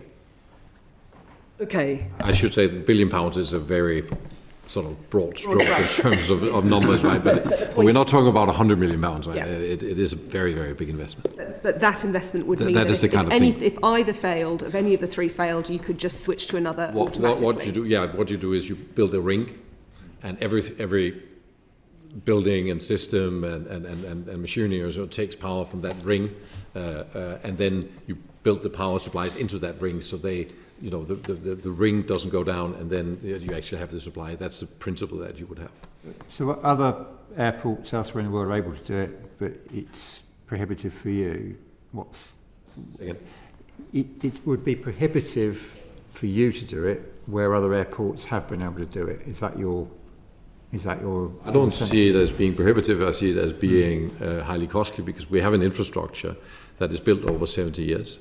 It's been built in parts and put together in parts. Resilience, as you know, has been considered many times, and we have discussed resilience already. You've told us that. So your point is it would just be it would be that much more difficult for you to do. Yes, it's a retrofit, and of course it's a discussion we'd have to have with airlines, because... And in an answer to a similar question earlier to me, you said you weren't aware of whether the board had considered that spending decision in the past, and you're going to come back to us on whether the board has at any time considered but turned down that decision, I think you said. I don't think that decision has been turned down, but I would like to clarify the facts when I cannot... We'll look forward to hearing from you. Right, I do now want to get on to passengers and airlines. Alex. Thank you. How effectively did Heathrow work with other airports in the UK, continental Europe and the rest of the world during the incident to accommodate diverted flights and to reroute passengers?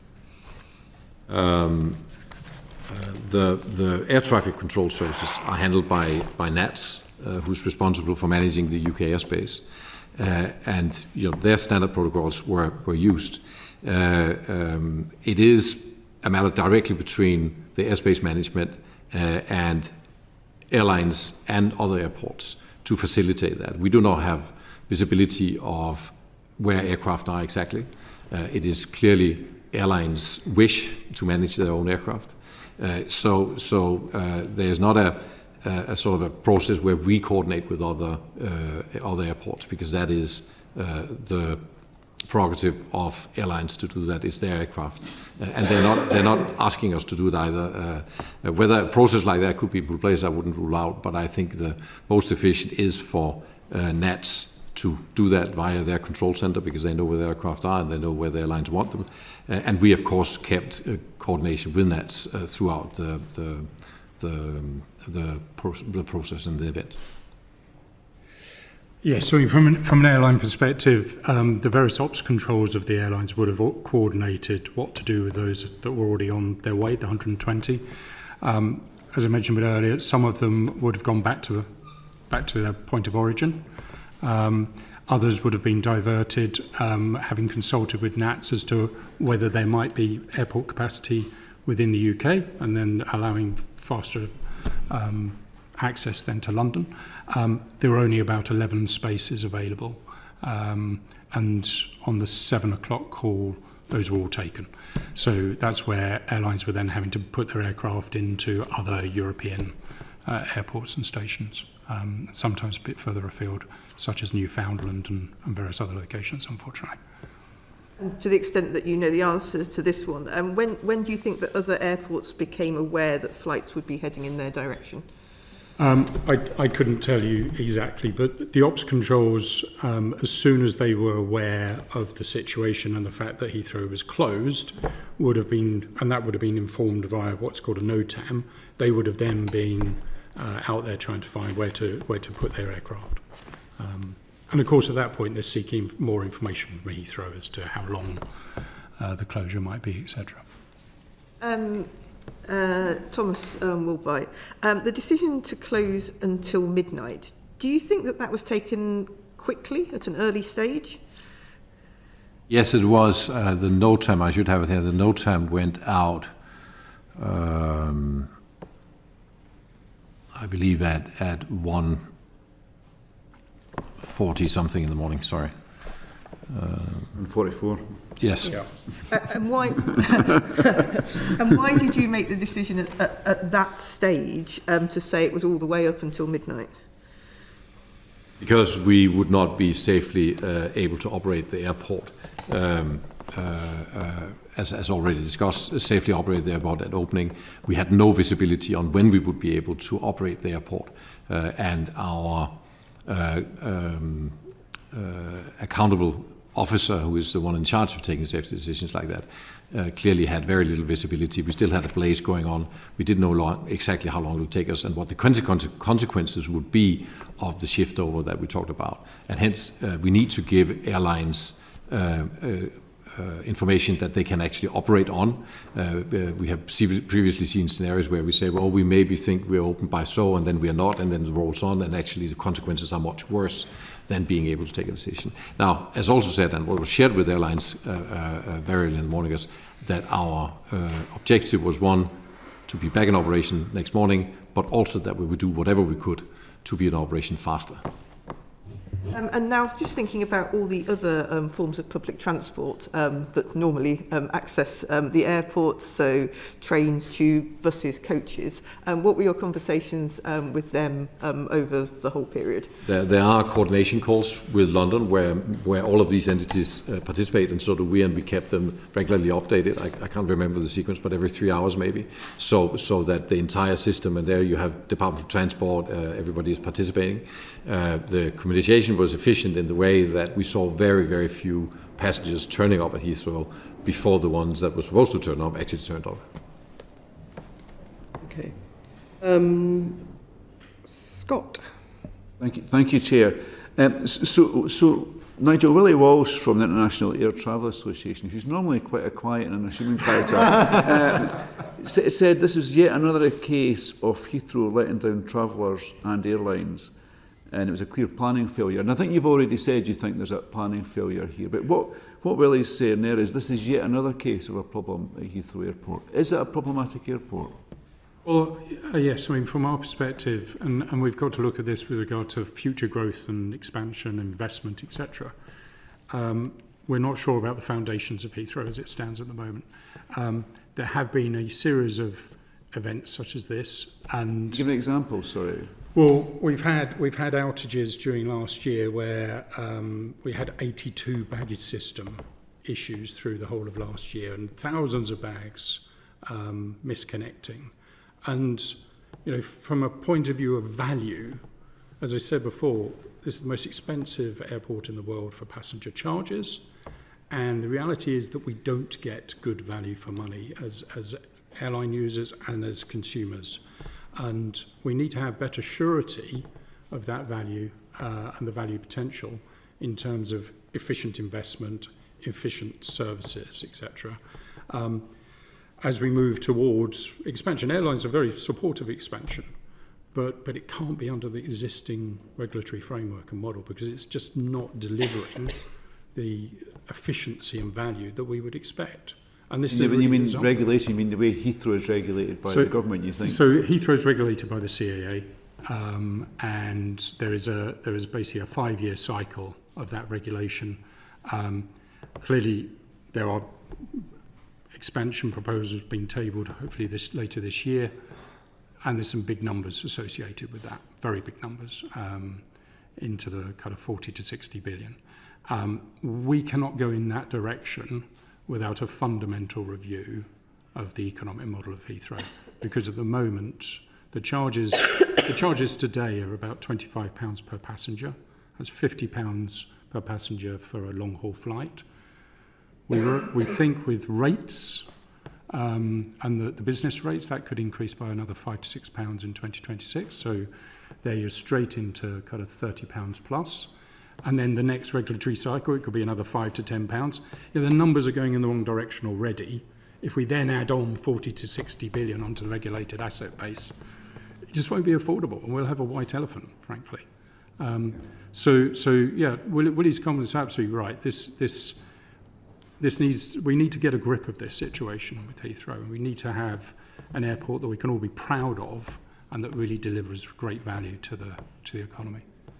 So Thomas, you've been in the job for a year or so, you explained, and I guess you've come to terms with operation now. Is what Nigel's saying a fair assessment, or has he been a little bit harsh on you? I think we need to understand the context that Heathrow operates in. Heathrow is one, in terms of space, the smallest airport of hubs in Europe. Just an interesting KPI, we operate 6.5 passengers per square metre of airport. The closest to that is Frankfurt at 2.7, Amsterdam at 2.5. Does that excuse all these problems around baggage handling and all the rest of it that Nigel was what I'm making clear is that Heathrow is a highly utilized, very dense, very utilized, the most efficient airport in Europe in terms of runways, in terms of square meters. So you want to make it denser with this expansion, don't you? Sorry? You want to make it even denser? No, we'll get it less dense by expansion, because that'll give us more space. Okay. So what you can say is that we are operating at capacity, which for any operational system is not a healthy situation to be in. But that is where we already are. Excuse me, but you're choosing to operate at capacity. You could operate at 95% capacity. We do that, yes, but our airlines wouldn't like that, because that would reduce the number of passengers, which is what we all live from. So that we are under pressure all the time to accommodate more passengers in our system and more flights in our system. We operate the number of flights to basically 100%, and passengers, we do as much for our airlines to accommodate as many passengers as possible. Don't forget, on that point, we're totally aligned as airport as passengers. Now, if we were to reduce, and there has previously been talk about that, to reduce capacity, there would be an uproar from airlines, and that's also what happened, for example, during COVID. So we are all aligned that we want as many passengers as possible. You can say the short answer is that we should have expanded Heathrow many years ago. That is, I think, the short answer. We are operating at a very, very, very high level of efficiency, and of course we're working with the airlines to make that and to make that an experience that is as efficient for the airlines as possible and as pleasant for the passengers as possible. Now, since I came, I put in place a strategy that specifically talks about value for money, that we want our airlines to perceive better value for money. Are there ways we can do that? I hope so. But as I said, expanding Heathrow, if we want that additional value for the society, getting another runway is really the only solution, because at the current time we're running at basically 100%. And as you know, when you run a system at 100%, you wear it down faster, and your likelihood of getting failures is bigger. And we are working every day with our airlines to minimize that. Right. So just to close off one last point as well, and I think it's been touched on earlier, is around the communication with airlines during this event. And so some of them have said that you're quite slow to respond, and the airport wasn't good at keeping up with the data update. And Nigel did give that example of a Teams call with 1,000 people on it, which sounds horrendous, but I guess you were in uncharted territory. Is there lessons that can be learned through how you communicate? And do you acknowledge some of those concerns about how airlines didn't always feel they're in the loop? Points. I have received personally only very positive feedback for our communication. All our airlines, some of them have written to us and said the communication that was given to airlines during the incident was first class. And that is these calls. It is correct, during one call we maxed out more than 1,000 people. We have rectified that already. That will not happen again. So that is the feedback we received. If there's concrete examples on how we can improve that, of course we'll take those in, and we'll invite that from airlines. And it's part of the 5-point plan that I presented, that specifically we will talk about with airlines. Is there immediate learnings from this that we can put into action? Absolutely. You want to come back on that very briefly, Nigel? Yes, thank you. Clearly, airlines have a duty to communicate to their customers and tell them what's going on. And they set up their call centres and other infrastructure to make sure that they kept in touch with the consumers. One of the things that is really important there is not to just have the community calls, is actually to have structured information on a reasonable kind of document on a regular basis, just to update those communication teams as to where things are at. Because in the end, the airlines are basically taking care of the customers. And unfortunately, this was a Friday, so there have been a lot of families seeking to travel for kind of quick trips over to Europe, over to the UK, whatever, and those would have ended up as cancellations. They might rebook, or they might have just actually asked for a refund. So lots of money lost from that perspective, being a Friday coming towards Easter. We're coming on to that. When was the Department for Transport notified? I think 3:30 in the morning. 3:30 in the morning. Yes, and we kept continuous updates. I spoke to the Director General at Department for Transport and the CEO of CAA several times during the day. Okay, Baggy, did you just want to pin down some more detail on... Around lessons into recovering. Can I just start by saying I visited Heathrow last week, and for an untrained eye I was really impressed on... Sorry? I visited Heathrow last week, and for an untrained eye I was pretty impressed on how everybody, the airport, the operators, baggage handlers, border security, everybody was working, and it looked normal to me. So I think there's general agreement that within a day or so everything was back to normal. But just teasing out the point Scott was making around lessons learned, is there a collective approach to assessing what lessons can be learned, logging those, but doing that together rather than everyone doing it individually? I think, if I may start, that is exactly what is in the 5-point plan that I presented and that I have put in place, is that we will work harder with our airlines, with our partners that are sitting left to me here, and engage with our customers, including passengers, and say, how can we bring that together? And I think definitely, if anything we learn from this, the airport has a very strong ecosystem. As you said, we are back, but we will indeed learn from this experience and bring that out to the wider airport community for anything we can do to improve the experience for passengers. Absolutely. And, I mean, there are other lessons to learn. I mean, Gatwick Airport Southern Terminal was closed and for security reasons, but they moved all their operations over to the Northern Terminal quite quickly. Nigel. I think there's an opportunity for the airlines to share more about their command and control structures and their frameworks they use. They are very mature and very well versed in these kind of events around the world. So I think there's opportunity for us to share more with Heathrow in that perspective. Okay. Lawrence. You may feel that this question has been partly answered already, and I'm conscious of time, so please don't feel the need to repeat anything that's already been said. But with the benefit of now some hindsight, how well do you think that Heathrow and the airlines communicated with passengers and adapted to their individual needs during this period of disruption? In the end, it's the airlines that are doing the communication. Unfortunately, Heathrow doesn't really have a role in that, other than clearly comms were going out across London, which I think was good to make sure that people knew not to come to the airport whilst it was quite closed.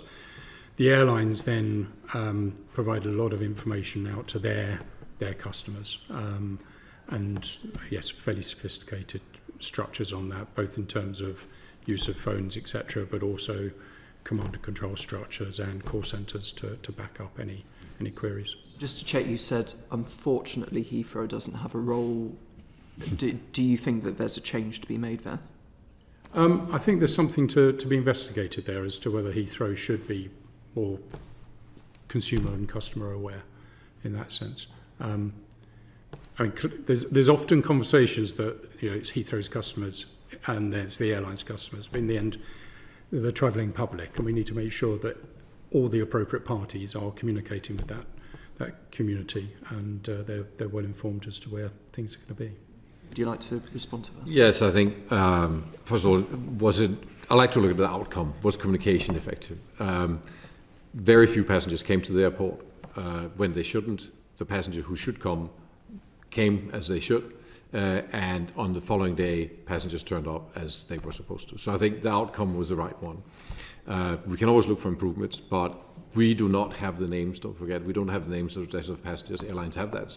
And I don't think airlines would want us to get involved in the communication with passengers, to be honest. They do that. So we communicate to the airlines, and airlines decide what to communicate to passengers. We, of course, then to the general public issues press releases. I think that worked really well. We have statements on our website, we have statements on our app, and we tweet and so on. And I would say when we look back at that particular part of the process, that worked really quite well, yes.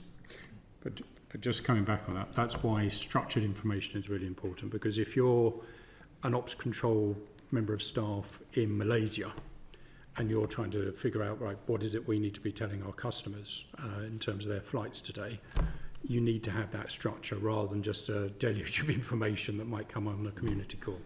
You need specifics.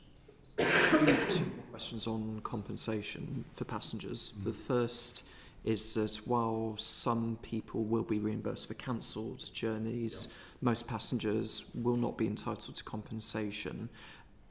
It's not inviting comments on what the regulations say, but do you think that status quo is fair for passengers? I think in a circumstance where it's completely out of the control of the airlines will make sure that the individual has food, drink, where necessary accommodation, and they're also then obliged to make sure that they are either refunded or rebooked. And that's what was provided in this particular occasion.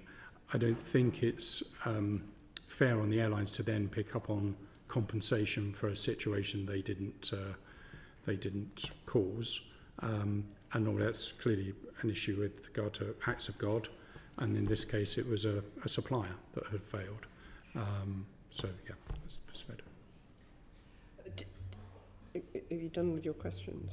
The second part was on that issue, which has just been touched on, which is on delay attribution. Yes. There are other parts of the transport sector, I'm thinking particularly about the railways, where delay attribution is perhaps better understood. Do you think that there is a need for change in that area? I think there's opportunity to have that considered within the CAA review. Certainly with regard to this circumstance, it's very clear that it's the supply of the airport provision that's failed. It does take me back to the issue of who's liable in that kind of situation. And from our perspective, the liability sits with the airport and their suppliers. And on that, is Heathrow going to seek compensation from the suppliers? I think there we're back to knowing what actually happened. When we know what actually happened, we will have a position on that. Okay, can I come back to something that Nigel raised earlier, and that's the high charges that airlines are paying. Do you think that the CAA's economic regulation powers of Heathrow and other airports, do you think the infrastructure failures at Heathrow are a product of the form of regulation that we have? Partially, yes. From our perspective, Chair, the concern we have is the current regulatory framework incentivises to get as much money onto the regulated asset base, which obviously we can share kind of detail of what that means at a later stage. But in doing so, Heathrow often, the term is used, gold plates projects, capital projects, but doesn't necessarily deliver great outcomes. So we've got a series of situations at the moment on the horizon, let alone expansion. Terminal 4 car park is about to be condemned and knocked down, and that's going to be a big price tag potentially on it.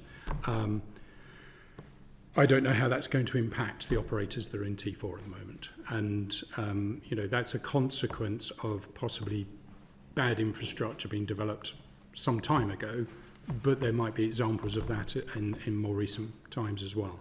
Now, Mr. Wardby mentioned earlier that airlines sign off all the capital spend. We have to agree to a lot of the capital spend on the basis that we don't have detailed knowledge as to challenge. Two examples, though, where we have pushed back. On T2 baggage, there's a big baggage system going in, £1 billion. We've asked for experts to be there representing us independently. That's the first time we've got it, and that should become a common practice now going forward.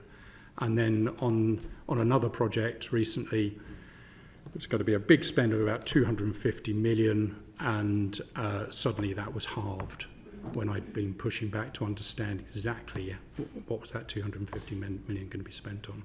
So there's a lot behind this where we need to have far greater transparency and detail about capital spend, and the regulator needs to help us get to a structure and framework by which we can get to a far greater efficiency in that spend. Excellent, thank you. There are other questions we wanted to ask, but we really haven't got. May I make a comment to this? Okay, very briefly. I'd like to make quite clear, we live up to the regulation as it is set out by CAA. When investments are planned, which is on a 5-year cycle at Heathrow, airlines are part of the prioritization. They have access to all the details. Every single project that is started at Heathrow goes through a number of gates. Airlines approve at gate 1 and gate 3 as well. I was actually asking about the regulatory Yeah. system more rather than the detail of how it No, works just to at the say, moment. and we are also under, and that's part of the new regulation, we are under delivery obligations, which means that if we don't deliver what has been agreed with airlines, then we get a penalty. So, just to be clear, there is full transparency on investments at Heathrow, and airlines have at various stages ability to either correct, stop, or ask questions to investments at Heathrow. Okay. Thank you. I do apologise for cutting people short, but we do have to close now. Could I just say that I note Heathrow Airport Limited's commitment to the 5-point plan, and that's now on the public record. We do ask that the plan be provided to the committee in writing. Also, timescales by which you will update the committee on the implementation of the plan. Obviously, we all are looking forward to the NESO and the Kelly reports. We're keen that the Kelly report is as much as national security allows in the public domain, because there's an element, as people have said, is I hugely respect Ruth Kelly as a former Transport Secretary, but she is a board member at Heathrow, so we don't want it to look like Heathrow is marking their own homework. So, in conclusion, I'd like to thank all of you for your evidence today. Do feel free to write to us with anything that you felt you've not been able to cover adequately. I think we've all found this session really valuable, as have, I assume, many people watching it live. That concludes today's meeting. Order.